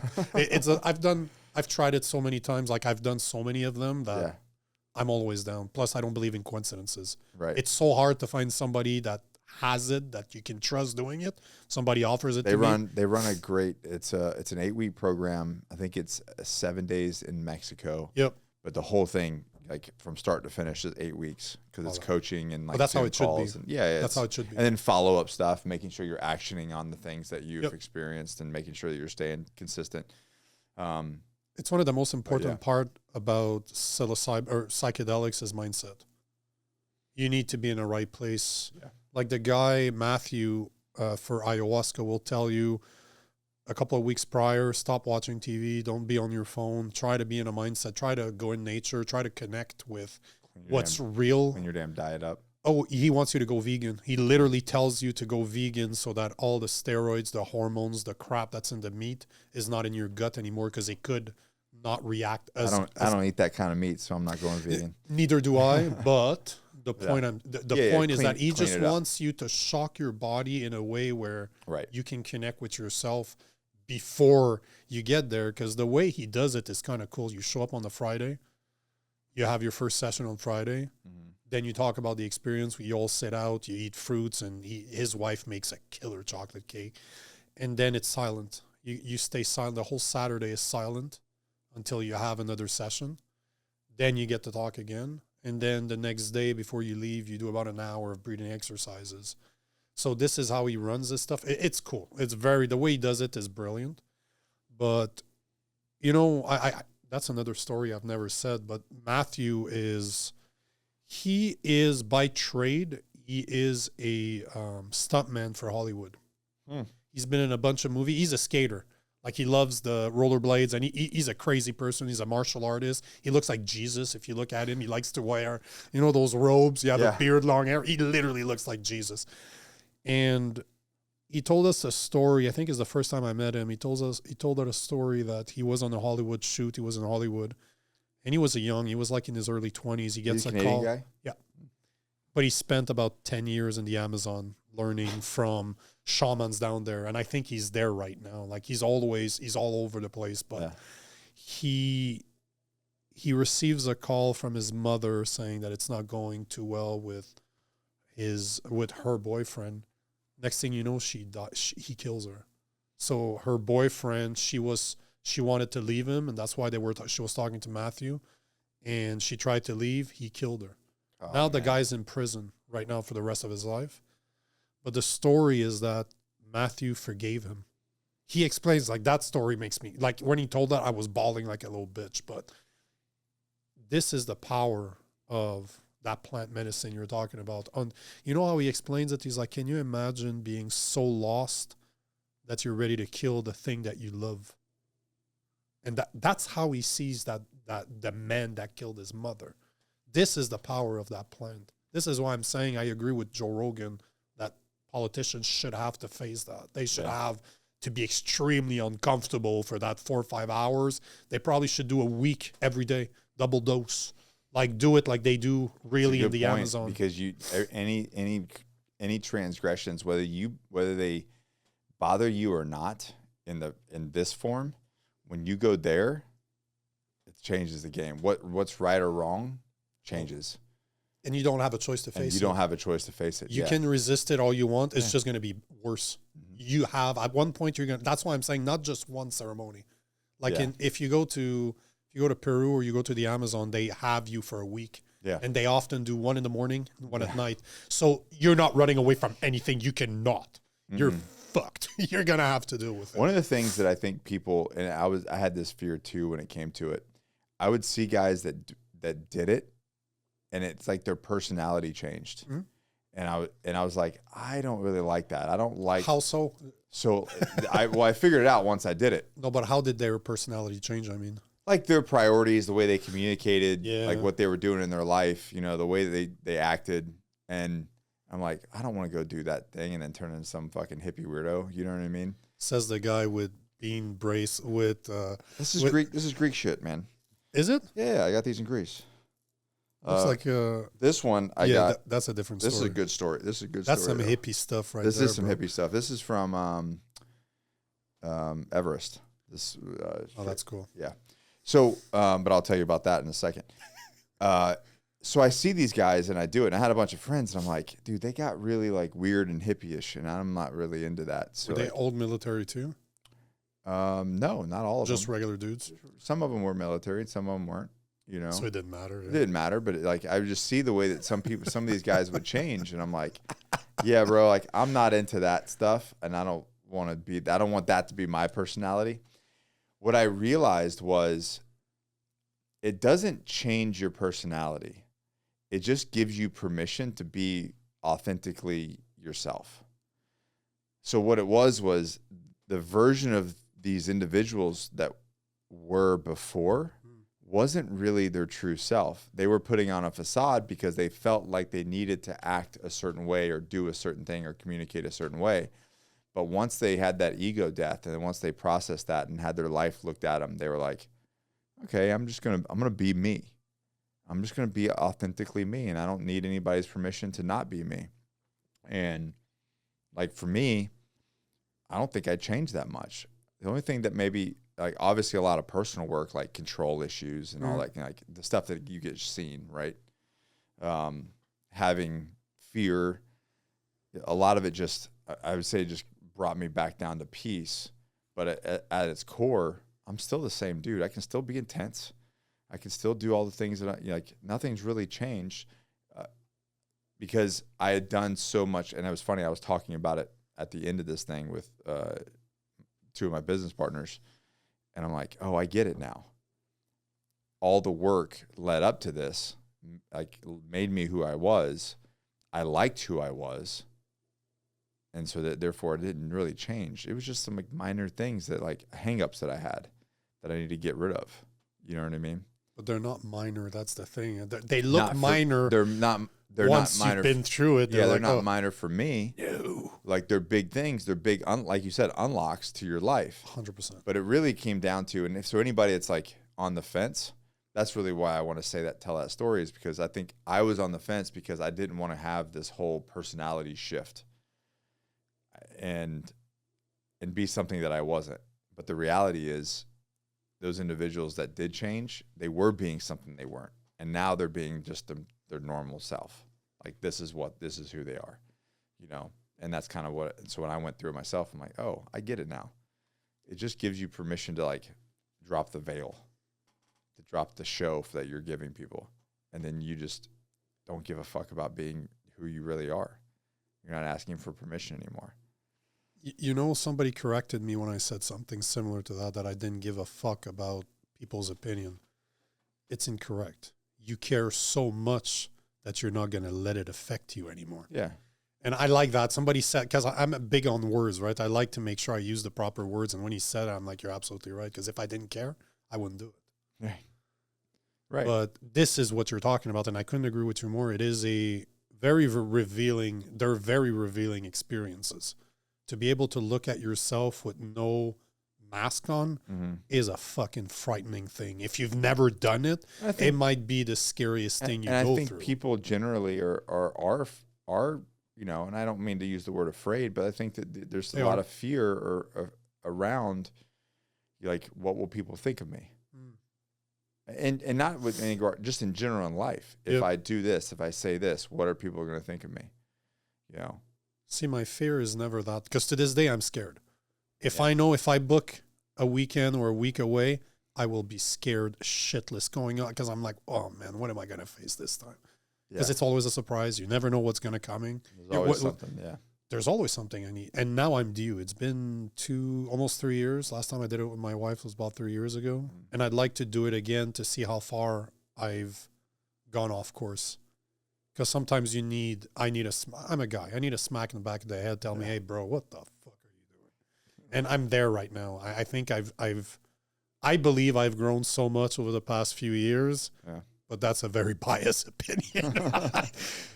But I need kind of, because to me, plant medicine, you get access to God directly. This is really how I see it. You open you pop your, people call it the ego, but technically it's your prefrontal cortex that you disconnect from taking the decision.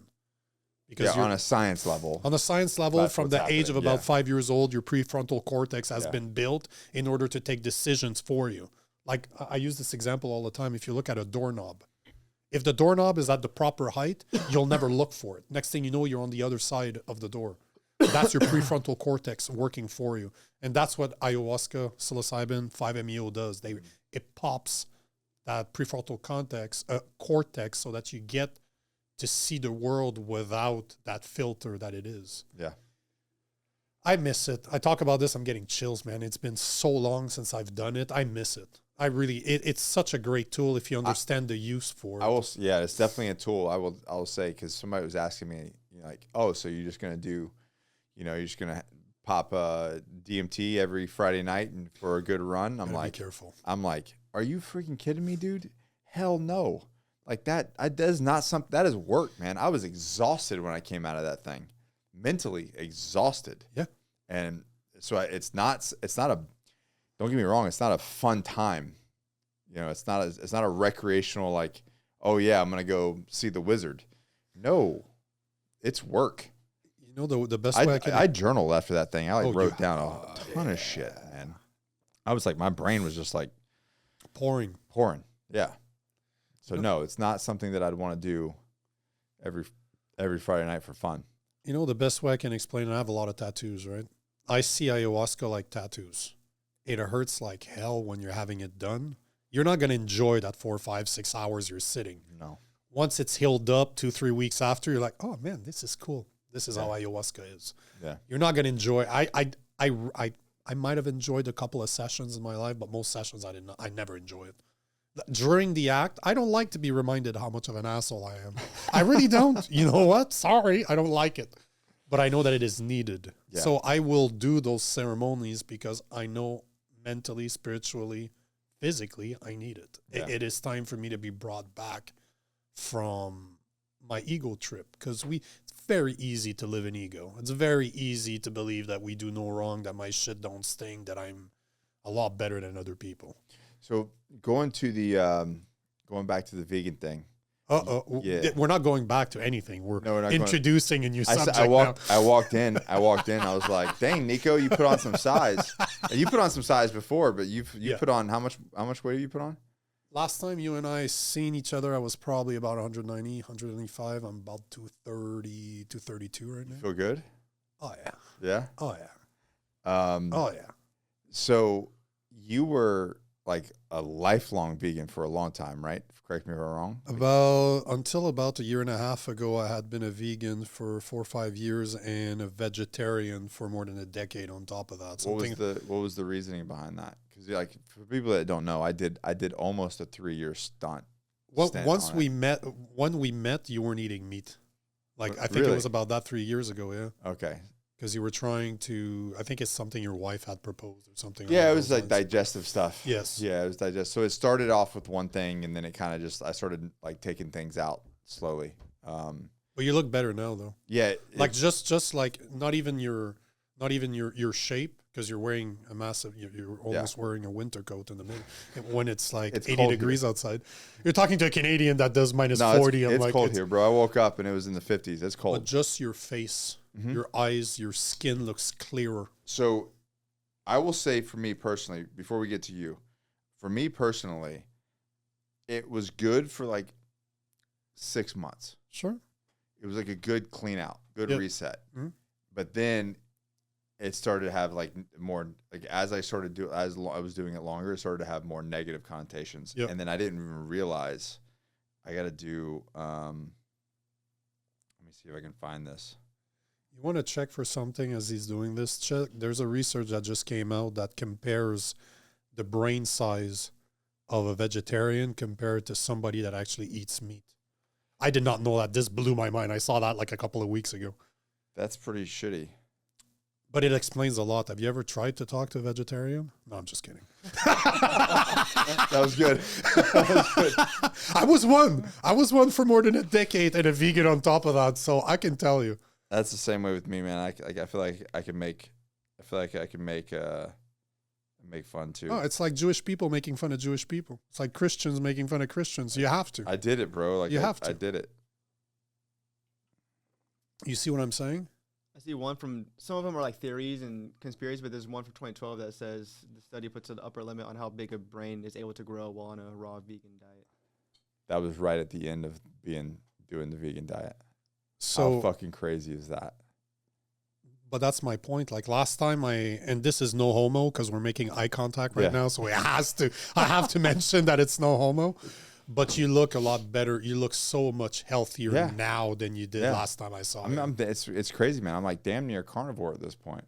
You went the complete Hey, man, I've done it all. I've done every diet that almost every single diet that you can that's out there. I have tried. Yeah.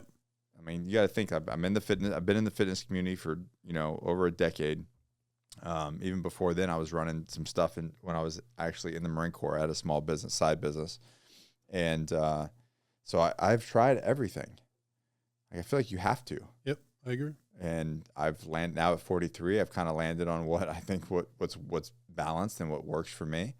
But anyways, so why did you go vegetarian and vegan? What was the mentality at that time? What was the belief?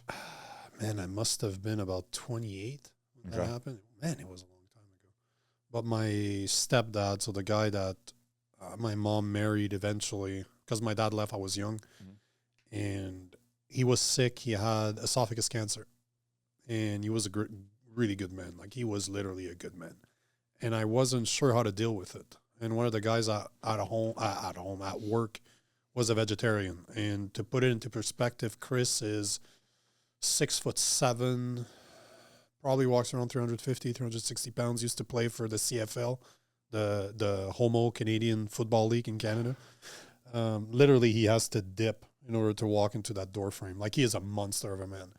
It's American football, or we're talking about soccer? No, Canadian football. That's why I said the homosexual version of American football. The Brandon's version of football. Exactly. Hey, man. Hey. I don't even got to come back for that. Hey. But yeah, that monster of a man just said, hey, bro, maybe you should read this book. And it was a book about Buddhism, just how to deal with meditation, how to kind of connect with yourself. And I just started reading it. And I remember being I'm in my living room on my couch, laying down, reading this book. I had an American bulldog, so 120-pound monster sitting, like literally sleeping on my legs. And I had a cat back then just on my shoulder. I'm like, why do I eat animals? Like, I wouldn't eat my dog and my cat. That day, I stopped eating meat. That was it? That was it. Bro, all he wanted you to do was meditate. He didn't tell you to start eating rabbit food. Yeah, but you know how it is, man. I'm a very... all in. I have a strong will, and I don't believe in gray areas. Yeah. So it's either I do something... We're not half-assing anything. We're full-assing everything. I'm either doing it 100% and I'm obsessed, or I just don't do it. Those are my two modes. Yeah. And, I just started... this is the important part. I think the only reason it lasted for so long is that it was never about me.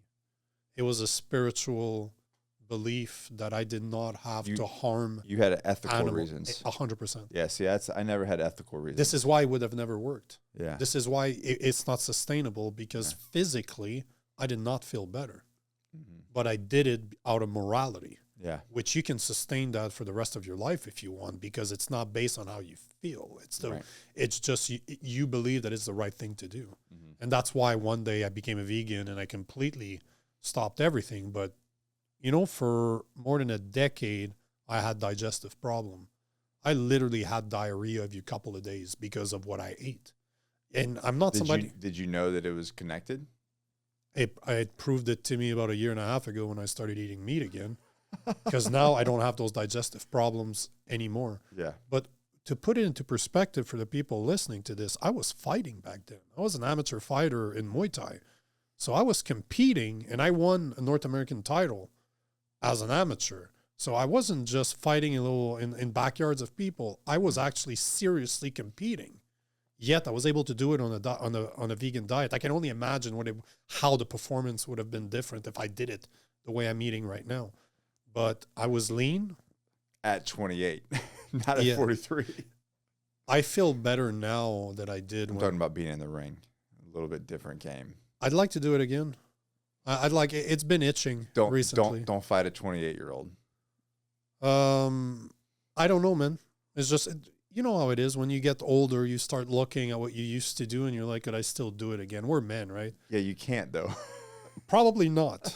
But there are divisions for above 40, above 45. Yes, just stick in that division. Oh, I wouldn't go fight a 20-year-old. Are you kidding me? Oh, hell no. Well, so I like unless it's you, I'll fight you. He doesn't fight though. That's exactly what I keep trying to get him in there. Win that fight. You probably win that fight. But that's what I'm saying. I'll fight you, 20-year-old. But dude, like I tell you, man, like we go down to jiu-jitsu and these guys that are in their 20s, I'm like, why are you so fast? Yeah, you're so fast. It's not, but we're stronger though. It's true. And we're smarter. It's true. And we tend to, if there's one thing I've learned over all these surgeries that I've had is prioritize your body. Yeah. Because we always think, like when you're young, I will recuperate. I was rolling with a 30-year-old special operations team leader that's at MARSOC this morning. Yeah. 30 years old. And he got done. Now, granted, he's a blue belt. He's good. He's really a solid blue belt. He's a solid blue belt. He's really good. I'm just ahead of him, And what are you now? I'm a purple belt. You're purple? Yeah. So and the goal is to stay purple for a very long time, like very long. You just want to dominate people? I want to be undeniable at purple. And I feel like, okay. I feel like I'm not. It's not a timestamp. You're not looking. Oh, there's definitely been 3 years. Here's your brown belt. No. Okay, good. I want this to be now. Hopefully nobody's listening to this that matters, but. Yeah, because you guys don't matter. Whoever's listening, you don't matter. Well, our main professor Tom DeBlas, we were in Costa Rica, and Do you train with Tom DeBlas? Yeah. Oh, I follow that guy on Instagram. He's great. He's a great dude. He's very opinionated. I respect that. No, he got balls. He's not worried about sharing his opinion. He's gonna say what he has to say. And he does a lot of work with kids, right? With the bullies, yeah. Yeah. Okay, that's good for him. He does good work. So I was telling him some bullshit. We were in Costa Rica, and he's like, keep talking shit. I'm gonna strap a brown belt on you in 6 months, and you're gonna have to grow into it. And I was like, I'm not saying I'm out anything anymore. I'm done.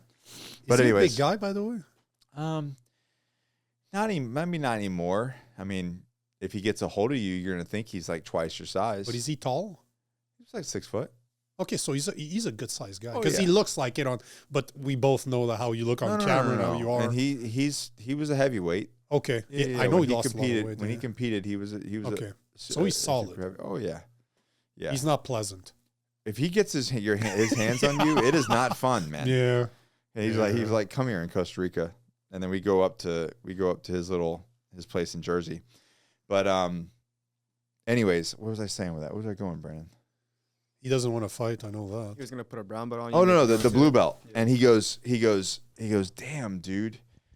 He goes, you guys are all so, because like this in the morning class, it's much older people. Normally is. Like all the younger guys come at night, and it's like the upper belts, and then the oh man, I did a bad thing today too. I'll tell you about that. So last night anyways, he goes, damn, you guys are all so strong, and I was like, Joe, how old are you? He goes, I'm 30. I'm like, bro, give it 15 years. You'll be strong too. Yeah. Like that muscle, that strength, that old man strength comes later on. And he's like, damn. But he's really good. So talking about the strength speed thing. Bro, he's so fast. They make it like up in speed. He will turn. I'm like, dude, you're making me dizzy running around in circles. And our guy that works for us, Brendan's the same way. How old is Brendan? About 30 something? I'd guess something like that. Early 30s. He's the same way. Like he's like, I have to. I can't let your advantage. Yeah, I can't let you get your hands on me. Anyways, so last night, the morning class sucks, Nico. Why? It's all majority people are purple, brown, and black. Oh, that's what you mean by it sucks. Actually, sucks. it's really cool. And no, it just sucks. You don't get to dominate little white belts. Yeah. You don't get to enjoy dominating people. So like, and this is all because I work and I've always been the morning class person. So that's what I showed up as a white belt. That's what I started 6 years ago. That's how you learn, man. Oh yeah. So I showed up with all the other old guys, and that's how my jiu-jitsu career has been, right? And so last night, a buddy of mine got promoted to brown belt. Good for him. So yes, a real brown belt. Yeah. Is he gonna grow into it, or he deserves it right now? No, he's 255 pounds and 6'4". Oh, whatever. so pleasant. Kyle's a big dude. Let me see. I'll show you. That picture you next to him, I saw on Instagram. You look small compared to him. In that picture, at least, I was like, "Whoa, he's big." Yeah, like I'm not a small guy, right? No. Oh, that's a big man right there. He has a big head. Jesus, that's a big boy. Heads don't lie. That's it. I look like a small person next to him. Yeah. Anyway, so we're there, and he's smiling. Yeah, we're there and that's one of my main training partners. So I'm just getting punished by him all the time, and he's so strong and heavy. Anyway, so he gets promoted, and then at the kids class, and all the adults show up. Nico, it is probably 30 white belts. Yeah. And me and the other guys because then we never go tonight, we're like, what the fuck is this? Like, that's fresh meat right there. If I ever want to come feel good about myself, I'm just going to come to night class and just wreck shop for an hour. And listen, guys, this is completely selfish because I've spent 6 years sucking at jiu-jitsu. What feels like sucking because I've just been getting my asshole smashed for 6 years on the mats. So it was very enticing. I was like, oh man, maybe I should come to a night class. Anyways, so one dude, and I forgot your name, and if you're listening to this, I'm sorry. Hopefully I didn't do anything bad. So that was today? This morning. Nice. So this one dude showed up, and our professor, he goes, Nick, look, we have one white belt here. And I saw him like, oh, he's a big dude, big, stronger guy. And I'm like, oh, sweet. So I do my rolls. I'm like, hey, weren't you there last night? He's like, yeah, but I had to work. And so I figured I might as well get it in this morning and come to you guys. So I do a bunch of rolls with my normal guys. I'm getting beat up, whatever. And then time to feel good. No. And then he's standing there and I introduce myself. I'm like, you want to go? And I'm like, yeah. So it's a 4.5 minute round. And 2 minutes in, I tap. I get him in a head and arm, and he taps. No big deal, right? Like just tap, and we continue. So I was thinking he was gonna tap, and like, okay, slap bump, go again, right? He didn't tap.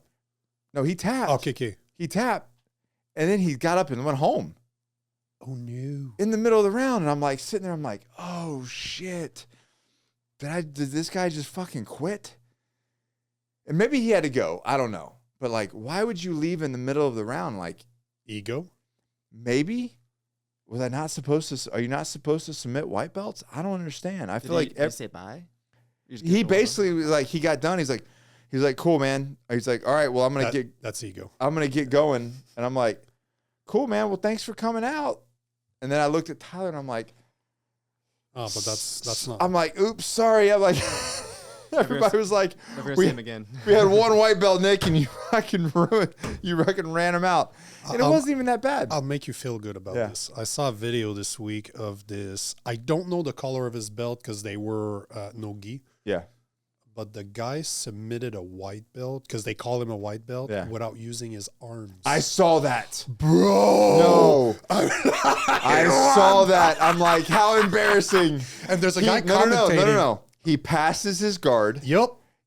First, no hands. No arms. No hands. No arms. Passes his guard. Gets into mount. Yes. And then lets him flip him over to his back. No. Gets into a mounted triangle. And then rolls over without his hands. Chokes him out in the triangle. Repositions the triangle, and he taps. No hands. And the guy's face, he looks at somebody else off camera, and he's like, he just does this. Fuck.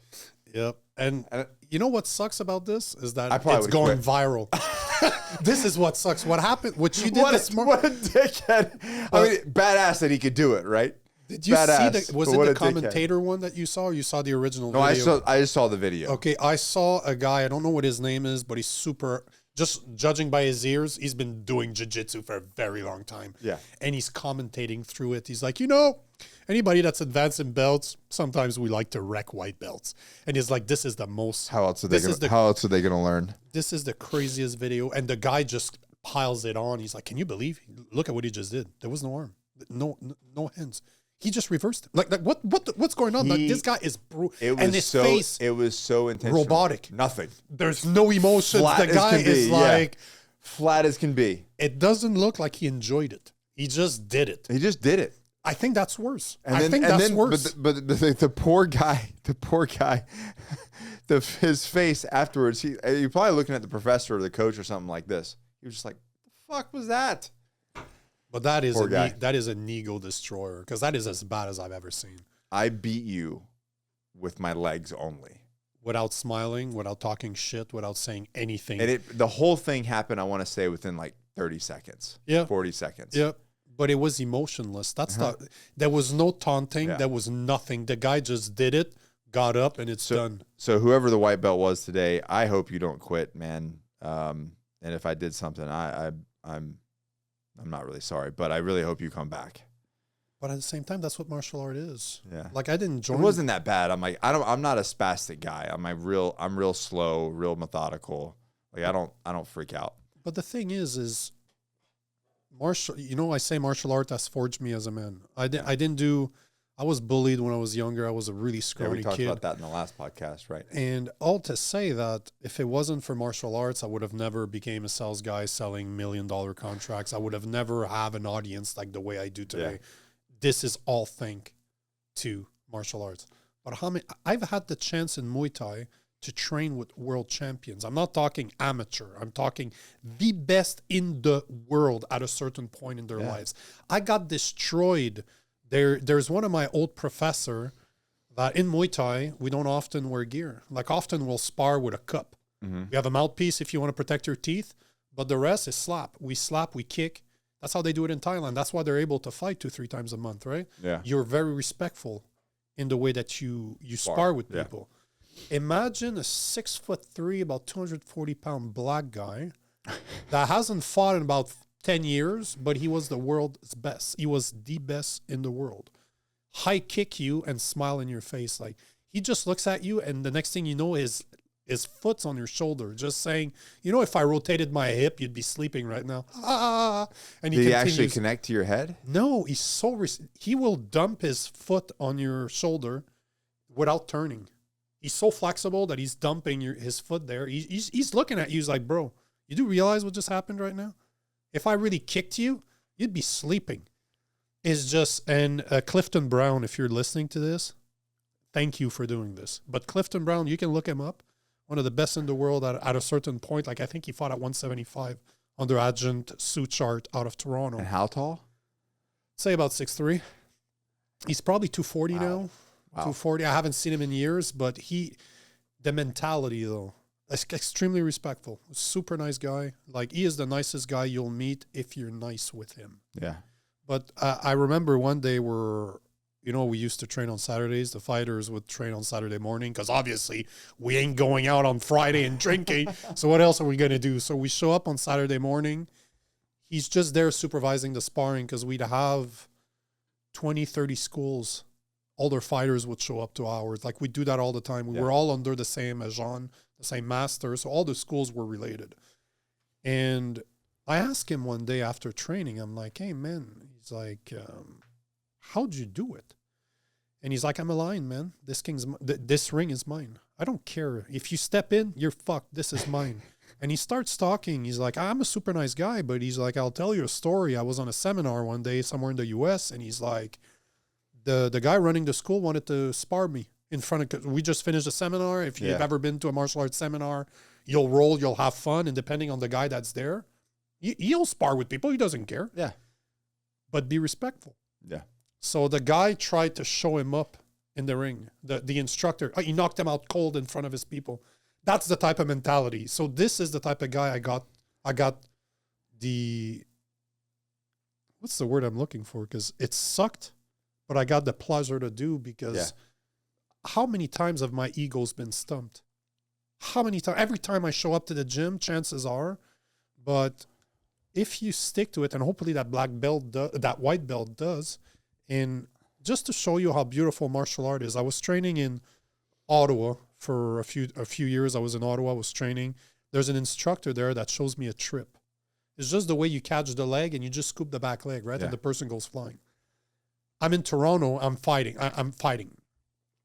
It's one of those Saturday morning. There's an instructor that comes from a different gym. He shows up, we start fighting. I catch him with it. I don't know the guy. He looks at me, he's like, where the fuck did you learn this? Oh, I'm like, I got that from this guy in Ottawa. He's like, I taught him that.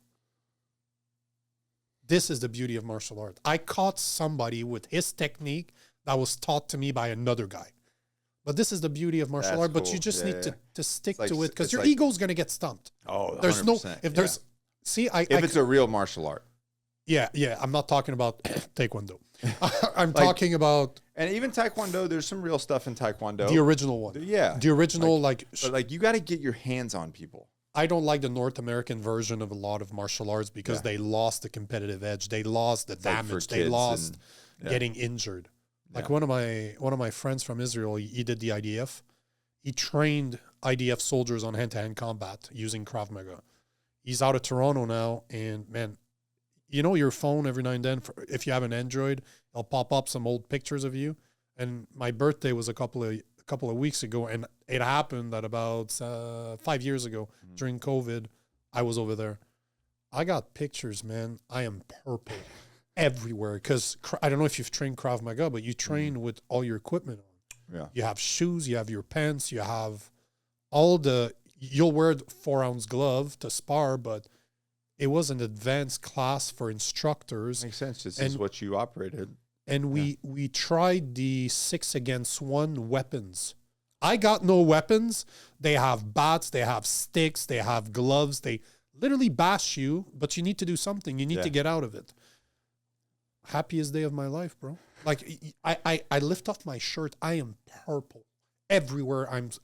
I'm bruised. Yeah. And I'm just like, man, this was awesome. But this is what martial art is for you. You'll get your ass kicked, but the day that you need to serve to actually use this, it's gonna be a joke. Oh yeah. It's gonna be, one of my. Well, they say you take somebody that's grappling, does some sort of grappling, organized grappling, and trains for 6 months. 6 months, them against any average person. It's not even a fight. Not even a fight. Not even a fight. And you see it time and time again. Yeah. Did you see, who Joe Schillings is? Mm. Man, there was a video. This is bad, man. Joe, I loved the guy as a fighter. Oh man, he was one of the best kickboxers / Muay Thai America has ever produced. But he's in a bar one day and there's this guy talking shit. Like the guy is drunk, and Joe Schilling does not have a long fuse. Like he is not a patient man. And the guy kind of bumps into his shoulder. Joe Schilling gives him a 1-2. Pak, patak. The other guy's sleeping on the ground, and he just walks away. He's just like, was it warranted? Arguable. But this is the type of situation. Like most people come into a fight with their hands down. Yeah. Like they're talking shit with their hands down. Joe did not hesitate. He saw somebody with ill intentions. 1-2. And man, if you understand striking, it's so clean. I was going to say, have you ever heard of this guy? Kevin Ross? Yeah, of course. I've had him on my podcast before. He's married. He's married to Gina Carano. He's a friend of mine. He's been on the show here. Probably top 5 best Muay Thai fighter. He's got 2 world titles. To me, top 5, probably top 3 best fighters that ever come out of the U.S. The only thing I can say about Kevin Ross, and I know him, is that he didn't really fight with the utmost intelligence. He was not in there to protect his face. He said that. Oh, he has to. Yeah. If he's honest with himself, because man, one thing was for sure with Kevin Ross, and for the people listening to this, if you don't know who Kevin Ross is, you don't understand Muay Thai, Google Kevin Ross. You know that any fights he was in was a fucking phenomenal fight. But even his Instagram picture to this day, he's bleeding. His face Yeah. is covered in blood. He He always had really interesting haircuts. He'd get in there with a pink mohawk. Yeah, exactly. That is Kevin Ross for you. But he's married. You know, he's married to Gina Carano, right? This is so, like, those two love Gina Carano as an MMA fighter. Kevin Ross as a fighter he was a killer, man. Like, so wasn't it the Soul Assassin? Was his? That's his name. He has not a very intelligent fighting style, but it is entertaining as hell. If he stepped into the ring, you know it's a good fight. You know he's putting somebody's getting knocked out, somebody's getting cut, and often it was him getting cut. Didn't care. That did not slow him down. And I like the fact that he wore pink. He loved purple. I'm a big fan of pink and purple in fighting. He played into it, man. But yeah, I think he was 2 world titles. Oh, that wouldn't surprise me. And he fought in Thailand. Like, the guy is as legit as they can. And he's probably one of the top Muay Thai fighters. He's one of my favorite because of the style that he had. It is not awesome he's on a show. On your brain, probably not the best thing you can do. Yeah, he's got a great story too, a coming up story from everything that happened in Vegas when he was young, and then how he made it to where he was. That's all he got. That's why I think he was such a great fighter, because he didn't have a lot of options. Most great fighters don't go into it with other options. No. They're not like, I'm gonna fight for shits. No, you're not gonna last if you're not doing this because it's your only way out. You're not gonna do it. Hey, Kevin, good for you, man. Hope you're doing great.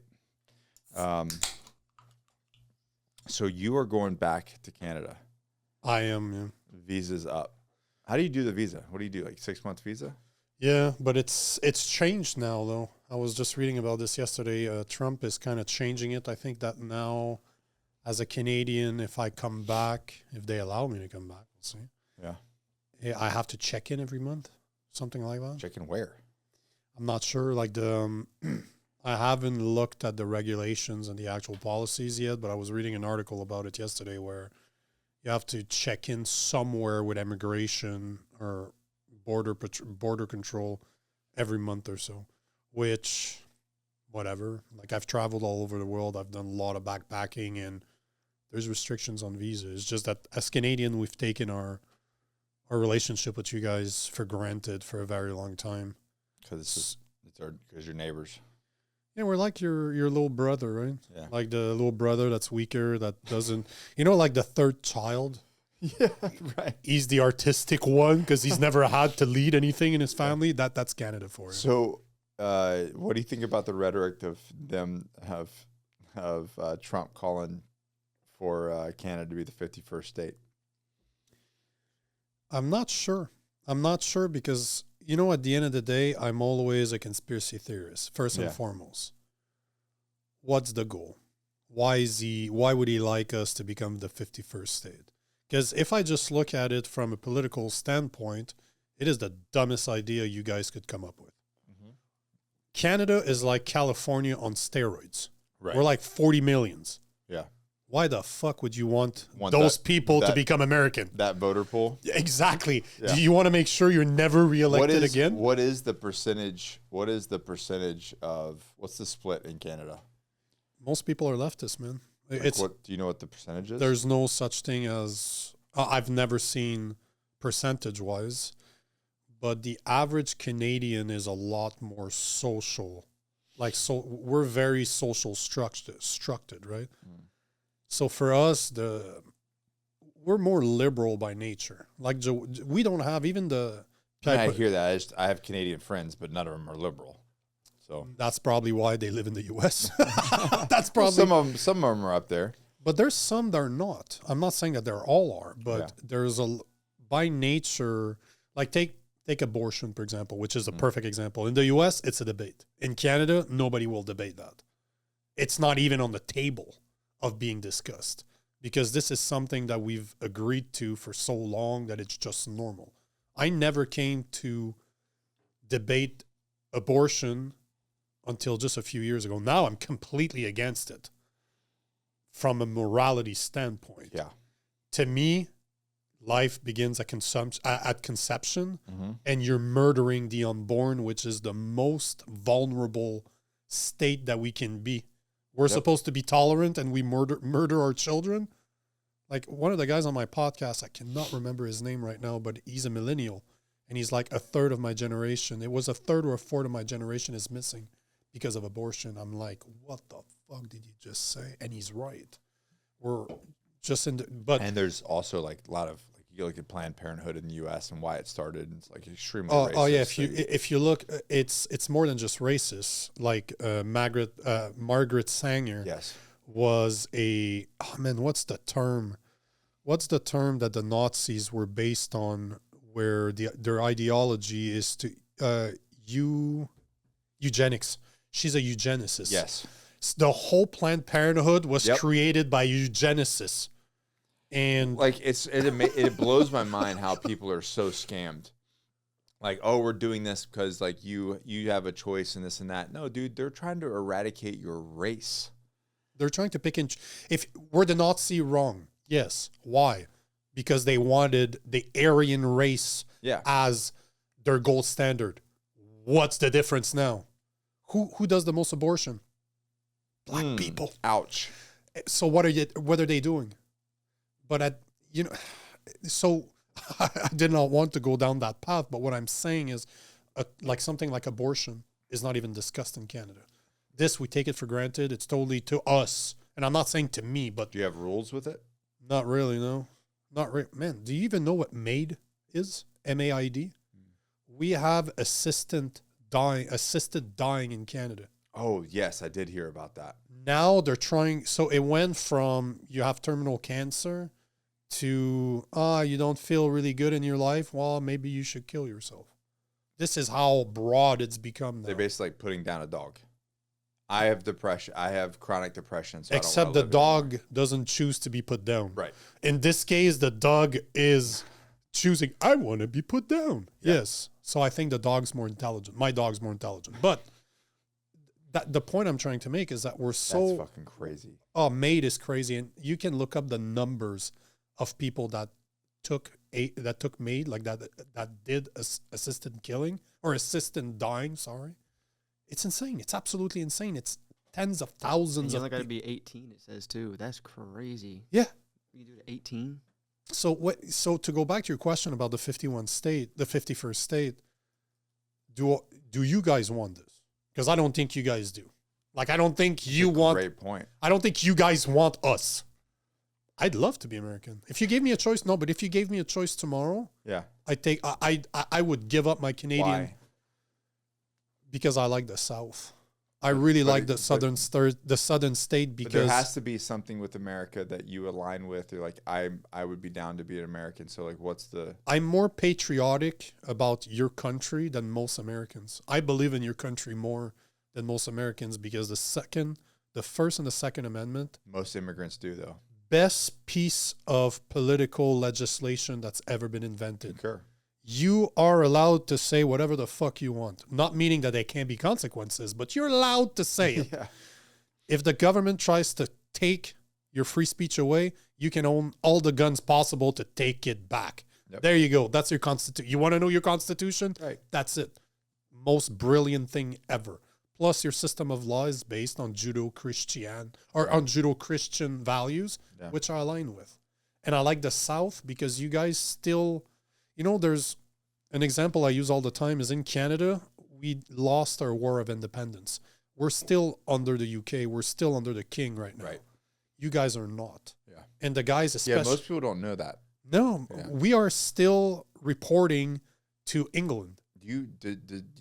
Does Canada actually pay tax to England still? No, but there's still... So economically, they're not, but Politically, they are. They need to approve. They have we have a representative of England, part of our parliament, that kind of gives the yay or nay. I don't think that they ever say no, but there is still... they could. They have the power to do so. So first... That's wild. Yeah. But first, do you really want us as one of your states? I don't think you want to. Yeah. But as a Canadian, I would love... I would renounce... Is there an economic benefit? Of course there is. Again, go back to what I was saying earlier. We have the third largest reserve of oil and gas in the world that's untapped. How many people are in Canada? 40 million, give or take. We're the size of your Population-wise, or the size of your California, give or take? Yeah, that would throw a wrench in. That's why I'm using California, because I don't need to explain how crazy California is to most No, people. no, out but there, that right? because like now you look at the college electoral Yep. numbers, and it's like, ooh, that would throw a wrench in it. 100%. Yeah. Now, that's one, right? That's the first thing that most people don't understand.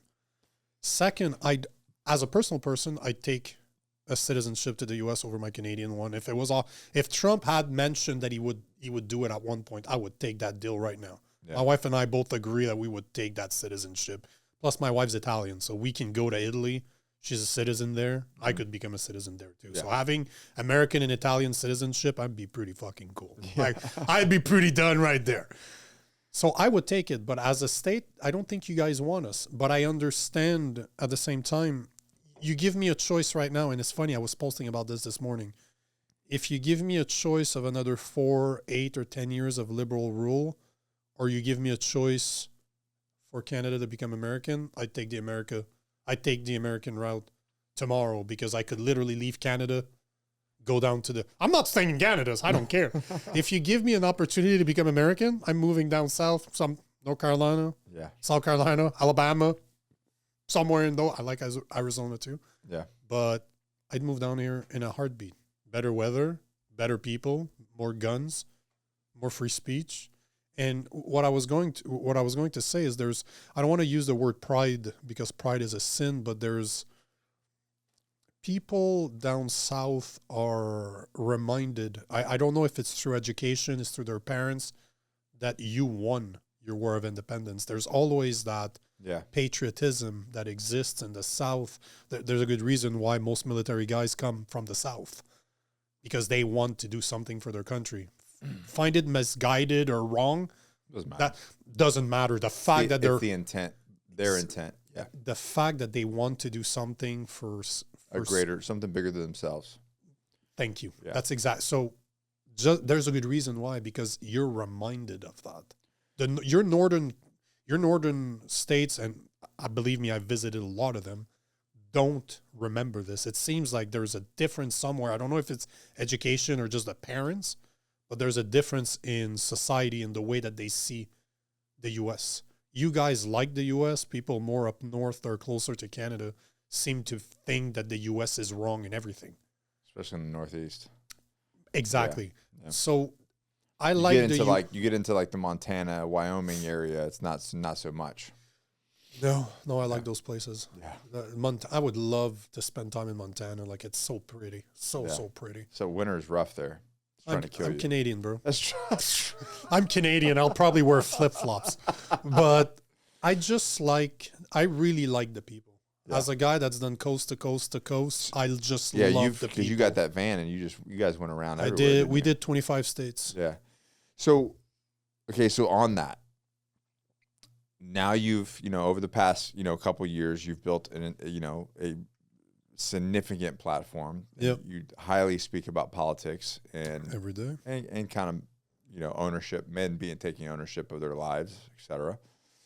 So now you're going back to Canada. How does that, are there worries, fears, concerns of you doing what you're doing now, but now going to Canada? I'm gonna fuck shit up. I'm going back to Canada, guns blazing, similar to your Trump in his second term. But like from a legality standpoint, you don't have free speech. If you piss them off, they could lock you up, right?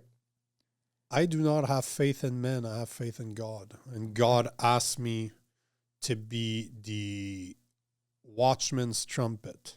Mm-hmm. I'm there to speak the truth. The consequences don't belong to me. Does that worry my wife? 100%. My wife is scared shitless of this. She knows how I am too. I have a big mouth and I don't care. Yeah. I'm not scared of dying, man. I'm not scared of what people are going to do to me. It does not belong to me. Because I know that when I die, I meet my maker. Have you ever had any, in the past, have you had any issues with the government? Not yet. No. Nope. But I know a lot of people that have, and they're not as loud as I am now. So it's going to be... What was that guy's name? Sean Zimmerman. Do you ever come across him? I know the name, though. Yeah. So, I mean, he got into They came after him hard. He was working out. He had a group of guys working out in his backyard, and they came after him. Yep.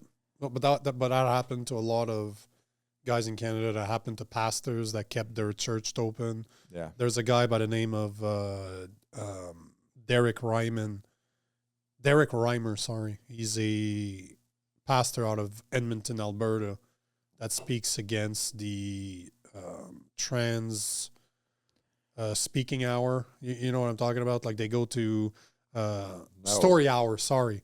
It's the drag queen story hours. They literally, dudes in dresses, go to public libraries where they tell stories to kids. No. That happens all over the U.S. I've seen it in Colorado. I've seen it everywhere. What parent is taking their kid to this thing? People that should be held as that should go to jail for child abuse. This is the type of parents. That's nuts, man. So Derek Reimer got arrested multiple times. It has cost him more than $100,000 in legal fees just because he spoke outside of public spaces like libraries, public funded libraries, taxpayers' money, talking the gospel outside. Got arrested multiple times. So, you know, do they differentiate online communication versus like so there's doing something in person? No, not really. Well, there's a caveat to this. There's a bill called Bill C-63 that Justin Trudeau tried to pass. It is considered a hate speech bill. So it's to prevent people from speaking hate, which anything can be hate. Who gets to pick and choose what hate is, right? It's always the party that's in power. You can talk about him and it could be hate. 100%. But basically, Bill C-63 was removing the freedom of religion speech. So a pastor could no longer be on the street preaching. If somebody perceives this speech as hate, they can complain to the government without having to reveal their identity to the person that is going to be prosecuted. You could face up to 20 years in jail. There's if you guys Google Jordan Peterson, Bill C-63, he had one of the best lawyers in Canada come to his show and explain it. It is one of the scariest talks you'll ever hear. But basically, he's Canadian. The government, yeah, but he moved to the U.S. Is he American now? I don't know if he's American, but his primary place of residence is no longer Canada because the Ontario Psychology Department, I don't remember the exact term, but the province of Ontario, the government entity that takes care of giving licenses to psychiatrists and psychologists, went after him because they wanted to re-educate Jordan Peterson in the way that he handles himself online. Because remember the dude from Juno, the woman from Juno that became a dude, Elliot Page. Elliot. So he said something about her. I don't remember exactly what he said, but he called her out on something. The government didn't like it. They wanted him. They told him, and this is very public. They wanted to re-educate, and those are the terms that they used to re-educate Jordan Peterson in how to behave online. So Bill C-63 was introduced by Justin Trudeau, was in the second reading, so it had passed the first level of approval. Luckily, by him suspending Parliament, the bill got killed because you have a certain amount of time to pass, and it got killed. But Mark Carney, if he gets into power, we all know that he's going to pass another bill just like that. So we're planning about staying there for 6 months to a year so that my wife can spend time with her family, with the newborn. So is it going to happen? I think so. I think there's going to be a bill like that will go back. And that's a problem with a bill like Bill C-63. You can go back to as far as you want in order to look for hate. And we all know that cancel culture loves to go on your profile somewhere on social media and backtrack until they find something they don't like, even if you said it 10 years ago. So a bill like that, oh yeah, I'll get in trouble. No questions about it. But who cares? Again, you know what? At the beginning, we spoke a lot about politics and how bad guys like the WEF and what their plans are. I'm a Christian, man. Shit's going to happen. I know that. If you read the Bible, The last part's not very pleasant. Revelation is not cool. But what happens? I'll meet my maker. So once again, it doesn't belong to me, but I have a role to play. Yeah. Everything I do is because I have faith, man. How could you come to the U.S. permanently? What's that? Well, man, until Trump, until the last week of January, I still had to be vaccinated in order to be under Biden, it was still a prerequisite to be COVID vaccinated. So my wife and I is like, yeah, fuck you. We're not doing that. I don't know. We're going to have to check right now because Trump is changing things, right? Like it or not, he's changing everything, the way everything's running right now. So I don't know. I don't know what it takes right now for Canadians, but you know what I'm hoping deep down? I'm making really good connections with people. I know a lot of people like you, right, that have an even bigger audience than I do, but they have connections to the White House. So I'm hoping, we all know that it's about who you know. Yeah. We all know that. So I'm hoping to have enough of an impact that I can get somebody within Trump's administration to say, yeah, this Frenchie should be here. Like him and his wife should come down here because they agree. They like America. Yeah. Because at the end of the day, I do. I think I like America more than most Americans because I understand the value that you guys have. Exactly, and that's what. Because I don't have that in Canada. It's what drives me nuts, man. Is some of these young individuals and not even young people, just Americans in general. You take it for granted. They take it for granted. They have no idea, and it's like go travel around the world and go see. Do we have our shit 100% together? No. We don't. Are there some amazing places outside of America? Yes, there are. But why is it that every immigrant that comes into the United States, and I'm talking about legally, the ones that come here and build lives and have families, are the most patriotic and the most proud about America? It's because they have the perception of what is out there, and they appreciate this. And the majority of Americans, unfortunately, don't have that perception, and so therefore they don't value it as much as I do or you do. And as a content creator, it's even worse because I understand now. You know that I follow certain people on Instagram news-wise, like they talk about the news. When I get to Canada, I can't access their profile anymore. What? Of course. Yeah, 100%. There's accounts, and it will tell you. If I go back far enough, if I go back probably 7 months because I was in Canada 7 months ago. I posted stories about this. I'm like news outlet, like independent news outlet. I go on their page on Instagram. I'm no longer able to access it. And it literally says, as per provision of this policy from the government of Canada, you can no longer access this. Like they're not hiding it. It's literally right there. I took print screen because 90% of my audience is American. So I post this. I know how VPN works. I'm a tech guy. So I know how to get around it. But at the same time, the average person does not realize that in the US that there are things that we cannot access when I'm in Canada. If my IP on my phone is showing that I'm in Canada, there's things I cannot access anymore because my government blocks us. So it's not, are we free? We're not. During COVID, the government became tyrannical. And as you alluded to earlier, they froze bank accounts of people that donated. They weren't even part of the protests. Yeah. They donated to the protest organizers. And they froze them because they supported. You know, one of the crazy stories that most Americans don't know is during COVID, I refused to take a vaccine. I lost my career as an engineer, as a sales engineer. And yeah, we didn't even get into that story. I moved to the woods, right? For 2.5 years, I got rid of my place in the city. I moved to the woods. And you know the rights that I had as an unvaccinated person? I was allowed to go to the grocery store and to the pharmacy. Those are the only two places I was allowed to go. I could not go to restaurants. I could not have a social life. I couldn't teach martial arts anymore. I was a martial art instructor and I couldn't teach martial art. I was not allowed to be in a gym. I was not allowed to be anywhere public outside of the grocery store and the pharmacy. That's it. I built a gym. I had a house in the middle of nowhere. I spent $5-10 grand on equipment. I built myself a gym. Yeah. And I had one of my buddies that's a purple belt that does have mats in his basement. It was 45 minutes away. So once a week, I'd show up, teach him Muay Thai. We'd do jiu-jitsu. We'd do MMA together. Yeah.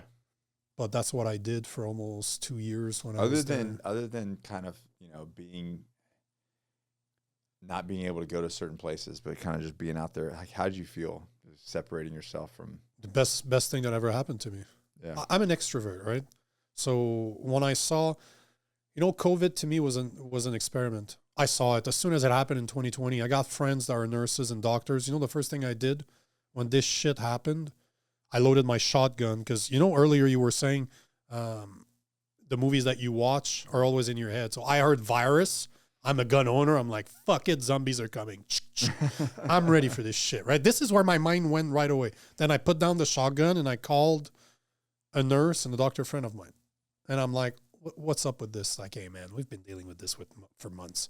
This is not going away. It's going to turn into a cold. Yeah. It's going to be the equivalent of a seasonal cold. It's always going to come back. And we just need to learn to deal with it. I'm like, cool, awesome. Then they started talking about masks. I'm like, okay, cool. N95. Start looking at the size of COVID compared to the filter size of an N95. Yeah. The virus is half the size of the filter. So it doesn't change anything. Your face diaper was a political statement. It was not to make you better. I'm like, okay, I know what this is. Again, I'm a conspiracy theorist. So I'm like, this is the test I was waiting for. Yeah. How many people will comply to this out of fear? A couple weeks in, I'm like, I was looking at everything. I'm like, oh, yeah, this is out of the Special Operations Psychological Warfare Handbook. It's your PSYOP. Yeah. It was a worldwide PSYOP. I'm like, this is a PSYOPs. Okay. 100%. Like, it was just clear as day. I'm like, now we're doing PSYOPs on ourselves. Cool. But But going back to like living off the grid, I mean, that had to have been COVID is the best thing that ever happened. That had to have been amazing. It was the best thing that ever happened to me. This is around that time I started doing ayahuasca again. So you started going back on yourself. This is where I found God, bro. I was alone. What were you doing for money back then? Because you had a great job that you lost. I was, at the beginning, it was okay because we could work remotely. Okay. So I was able to work remotely. I was able to just continue doing what I was doing. You didn't get let go initially? No. It took probably a year and a half or so. Okay. And then they started saying, because we're going back to work and, they're reintroducing normal life again. The only difference, you need to have a passport. Yeah. Your vaccination passport. And this is where it became problematic. But I had investment. I had some money aside, so I was able to leave. But at the same time, man, I lost everything, man. Over the past 2.5 years, I literally lost every single penny that was ever in my name. I make a fraction of what I used to make as a content creator. For the people out there that think that because I can get in front of millions of people every month that I'm making shit ton of money, bitch, please. Please. Not the way it works. No, and most people will never touch me. Like, people won't sponsor me. Are you kidding me? Have you heard me speak? There's not a lot of people out there that have balls to sponsor a guy like me. Here's our product. Rep our product. Oh, you know what? You'll have a loyal person to do it, but most companies won't touch me with a 10-foot pole. Now the culture is changing because we talked about that earlier. Yeah. Like, there's more and more company like you, for example, that don't put an emphasis. That will actually probably respect a guy like me more than somebody that is not going to stand up for their rights. Right. And as much as I lost everything, and when I say everything, I mean absolutely everything, it is the best experience I've ever been through because I was only motivated by money. Greed was my number one motivator. You were making a lot of it. Yeah, and my potential was out there, bro. Yeah. Like, I was literally looking at a job that would have paid about $300 to $400 US a year. Just me working my 40 hours a week, man. Just checking in, I was done. I said, fuck you to that. And I said, fuck you to my career. And I'm like, oh, I don't know how I'm going to make money now. So it's going to be an interesting. When did you meet your wife and all that? I've known my wife for, I think, 6 or 7 years now. Oh, so she was with you the whole No. Earlier you said that you had a panic attack when you figured out it was a boy. Yeah. It was the biggest relief of my life. I'm like, oh, fuck yeah, I'll take a boy.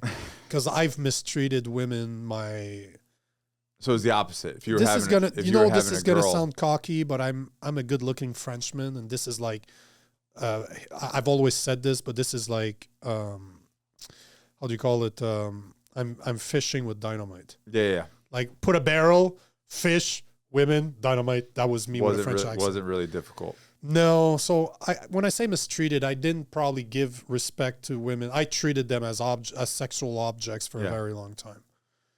So when I first met my wife, it was like that. I wasn't there yet, but she was really the first woman to look at me and say, you know what, if you're not going to give me what I want, I'm out.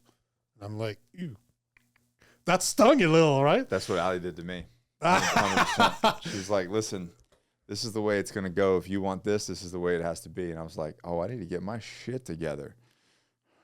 So we stayed apart for a while. And then I don't remember where I was going, but I was around the area that she lived in. I was just about to go to the gym. She was coming out. I saw her in her car and I texted her. Yeah. And then we started dating again. But my wife moved with me after a year and a half, give or take. But you had to get your shit together. The only shit together is to give her the respect that she deserves. Yeah, I mean, but you went on during that time, you went on your own personal growth journey to where you kind of changed the way that you were as a man. This is interesting because, as much as I expect a lot, I like more traditional women. Like she wants to be a mother. So we didn't think that we could have kids because we've been together for years. We've been trying for a long time. Yeah. And, I don't know. I don't believe in coincidences, but this is the first time I'm going to tell this story online, and hopefully my wife is not mad at this. But when I got rebaptized about almost 2 years ago now, I looked at my wife and I'm like, we need to stop having sex. Like, I'm going to take this Christian thing very seriously. So we're not married. I think that we need to stop having sexual contact. And then we started looking for somebody to marry us. It took a year and a half because pastors did not want, because we're traveling to the US, right? Uh-huh. Pastors don't want to touch us because we're not part of their congregation. I have a big gripe with Christians as a whole. That's crazy. You can go to Vegas and get married in 2 seconds. It has nothing to do with a pastor. Getting married is a vow that I'm taking in front of God. But you have to get married in Canada legally, right? If you want to have. No, it's okay because technically you can just get remarried later. But the point is that for a while we had we were together for years prior to that. Yeah. We tried to have, I told her we needed to stop, but we weren't getting pregnant. That's wild. We got married about 6.5 months ago. A pastor that was buying old studio equipment that I was selling, headphones, shows up just as a regular guy, start talking. Turns out he's a pastor. We chilled for about 3 hours. 3 weeks later, he was marrying us. And we came to Alabama 2 weeks after that. Mm-hmm. We learned that she skipped her period's not there. Like she's very regular. Period disappeared. We're like, oh shit, she's pregnant. So literally right after we got married, she got pregnant. So I know this was my wanting to stop this for a year and a half by respect to God was the right thing to do because he gave me a son. Like, it's insane. This whole story, if, I'm going to start becoming emotional about this because when I was alone in the woods, I was not doing well. Emotionally, I was not. I'm an extrovert. Yeah. The hardest decision. So you were isolated. I isolated myself on purpose, knowing that it would be the hardest thing that I had to do because something inside of me told me I had to do this. Yeah. And I bought that house in the middle of nowhere about 4 years prior on instinct. Something told me that I needed to buy a house in the middle. It's fucked up what I'm telling you, but I needed to buy a house in the middle of nowhere because one day it would become useful. I would need that place. So I rented that place on Airbnb for years, never going there. When I went you there, still have it? No, I got rid of it when we started traveling because, like I said, we lost absolutely everything. Didn't have any money, yeah. We refinanced, lost it, like everything was gone.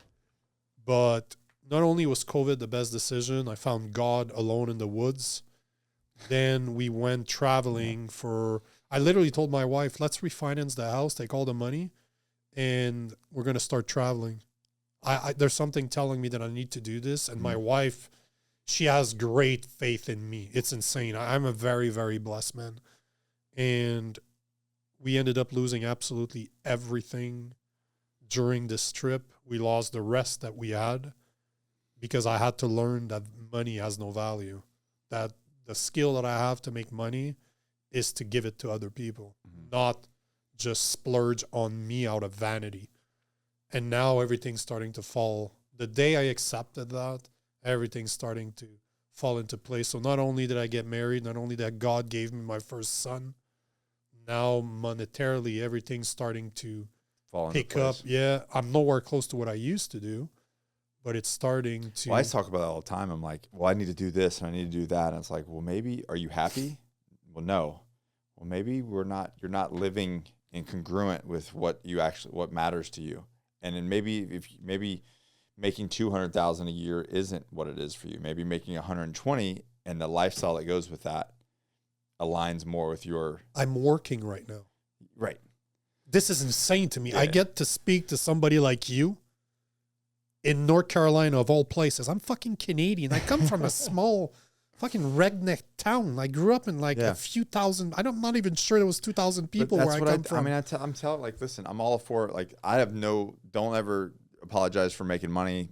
Money solves problems. You can change the world with it, and you should make a bunch of it. But some people get caught up in like this lifestyle that isn't congruent with their top priorities in life, and that's why they feel stress and anxiety and depression and all these things. And all of a sudden, it's like, well, why don't we just realign your life? Why don't we, if you need to make less, but then have a less need for money, but your quality of life goes through the roof. And all of a sudden, yeah, I'm making $100,000 less, but I'm so much happier. You know, I would push it even further than that, because the one thing that this whole mess has taught me is that I can trust my wife 100%. Yeah. I saw how As she you should. was when I was at my low. She met me at my highest. Yeah. And then saw you at the lowest. She saw my potential when she met me. She knew right away that I had potential, whatever the hell that, because I was already set for life. Yeah. I was already making 4 times more than the average person, no matter what. Yeah. And I'm not somebody that likes things. I don't look at me. I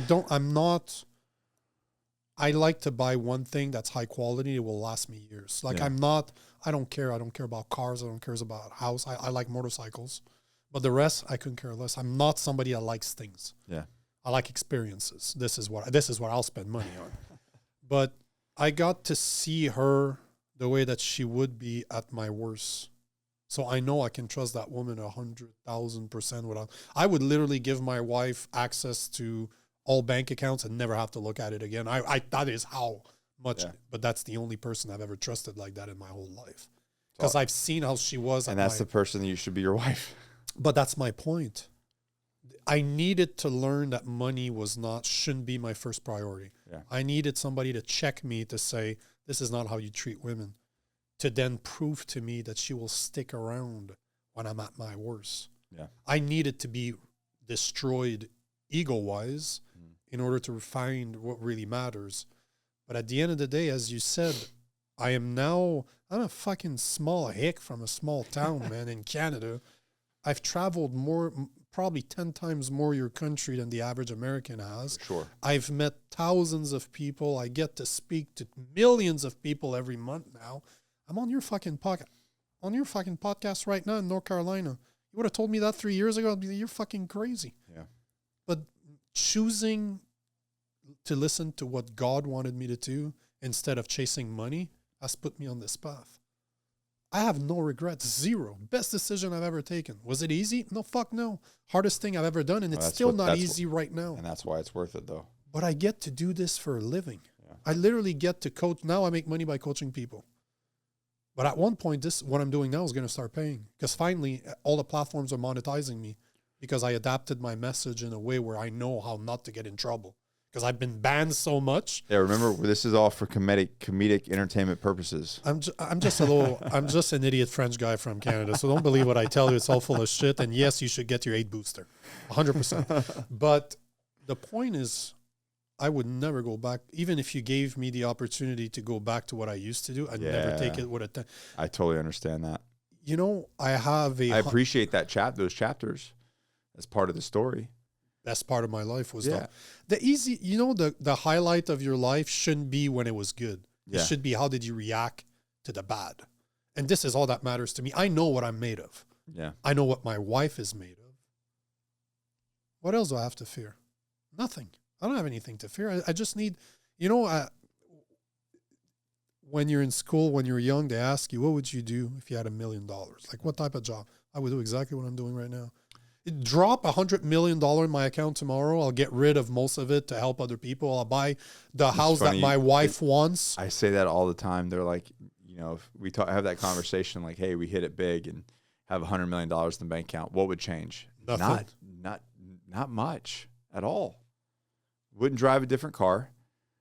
Would still do the same thing. We'd still sitting here having this conversation. Might be on a boat. Yeah. There might be an upgrade. There might be an upgrade, yeah. But other than that, lifestyle-wise, not much is changing. Because I've chose all this. I've created all this. The only thing I would change is I would give more.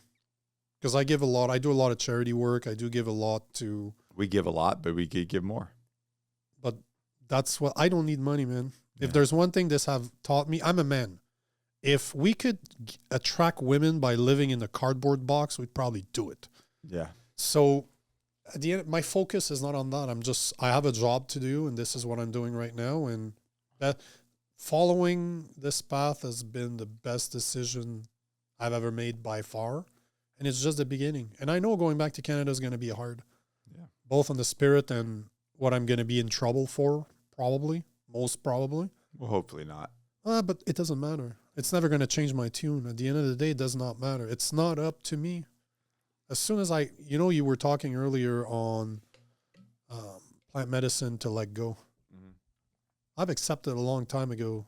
When I was in the wood, I accepted the fact that I don't have a lot of control. What do I control? My intentions, my reactions to people, and that's about it. I control how I react, my emotions, and what I choose to let affect me. That's it. All the rest does not belong to me anymore. But I get to listen to the voice inside my head that's telling me what I'm supposed to do, inside my heart, however you want to call it. Yeah. You have to strip it down to a point that the only thing you hear is not you. And that's where, and I think that's the biggest problem with most people. I was just talking about this with a guy this morning. I was smoking a cigar as I was working outside the hotel. There's a guy called Mike from Ohio. We met in fucking North Carolina. We're in Jacksonville. And we had a conversation, and that to me is what it comes down to. Two dudes that were supposed to hate each other because right now the media is telling us that Canada and the US is at war. I have a regular dude from Ohio. We just talked about life. Super nice guy. I'll probably never see him again. What's up, Mike, if you ever somehow listen to this? But this is what the beauty is, because I just decided to let go of what I don't control. This is the beauty. So it's a tough job, right? To be able to travel all over the place, because this is what I do. Yeah. I like my freedom more than I love money. So when you guys go back up to Canada, you're going to have a baby? 4 months from now. Not family. even. Yeah, man. Have you guys talked about doing more? Or is that not on the cards? No, we definitely want more. Yeah. We're blessed to have the first one, because we were really thinking about adopting. Like, we're going to adopt no matter what, just because that's something that we can do, so we definitely do it. But we thought we would have to adopt, because we were starting to doubt that we were capable of having children, because it's possible. Well, now the situation's there. It's gonna. I'd love to. I take as many as God gives me, man. Yeah. And my priority is only going to become to make sure. Might end up back in that house in the middle of the woods with 10 kids. All I care about is making enough money so that my wife has the security that she wants, and be able to provide for those kids so that they don't have to go through the public system. Yeah. My kids are not going through the indoctrination centers that we call education. I'm going to make sure that whatever I cannot teach them, I'll make enough money for tutors. But that's all that matters to me, man, is what do they need? And the rest, do whatever you want with me. Doesn't matter. As long as they're provided for, bro, they're all I pray for every day. I don't pray for me. I just pray that my family's okay. That's it. The rest, what's the expression?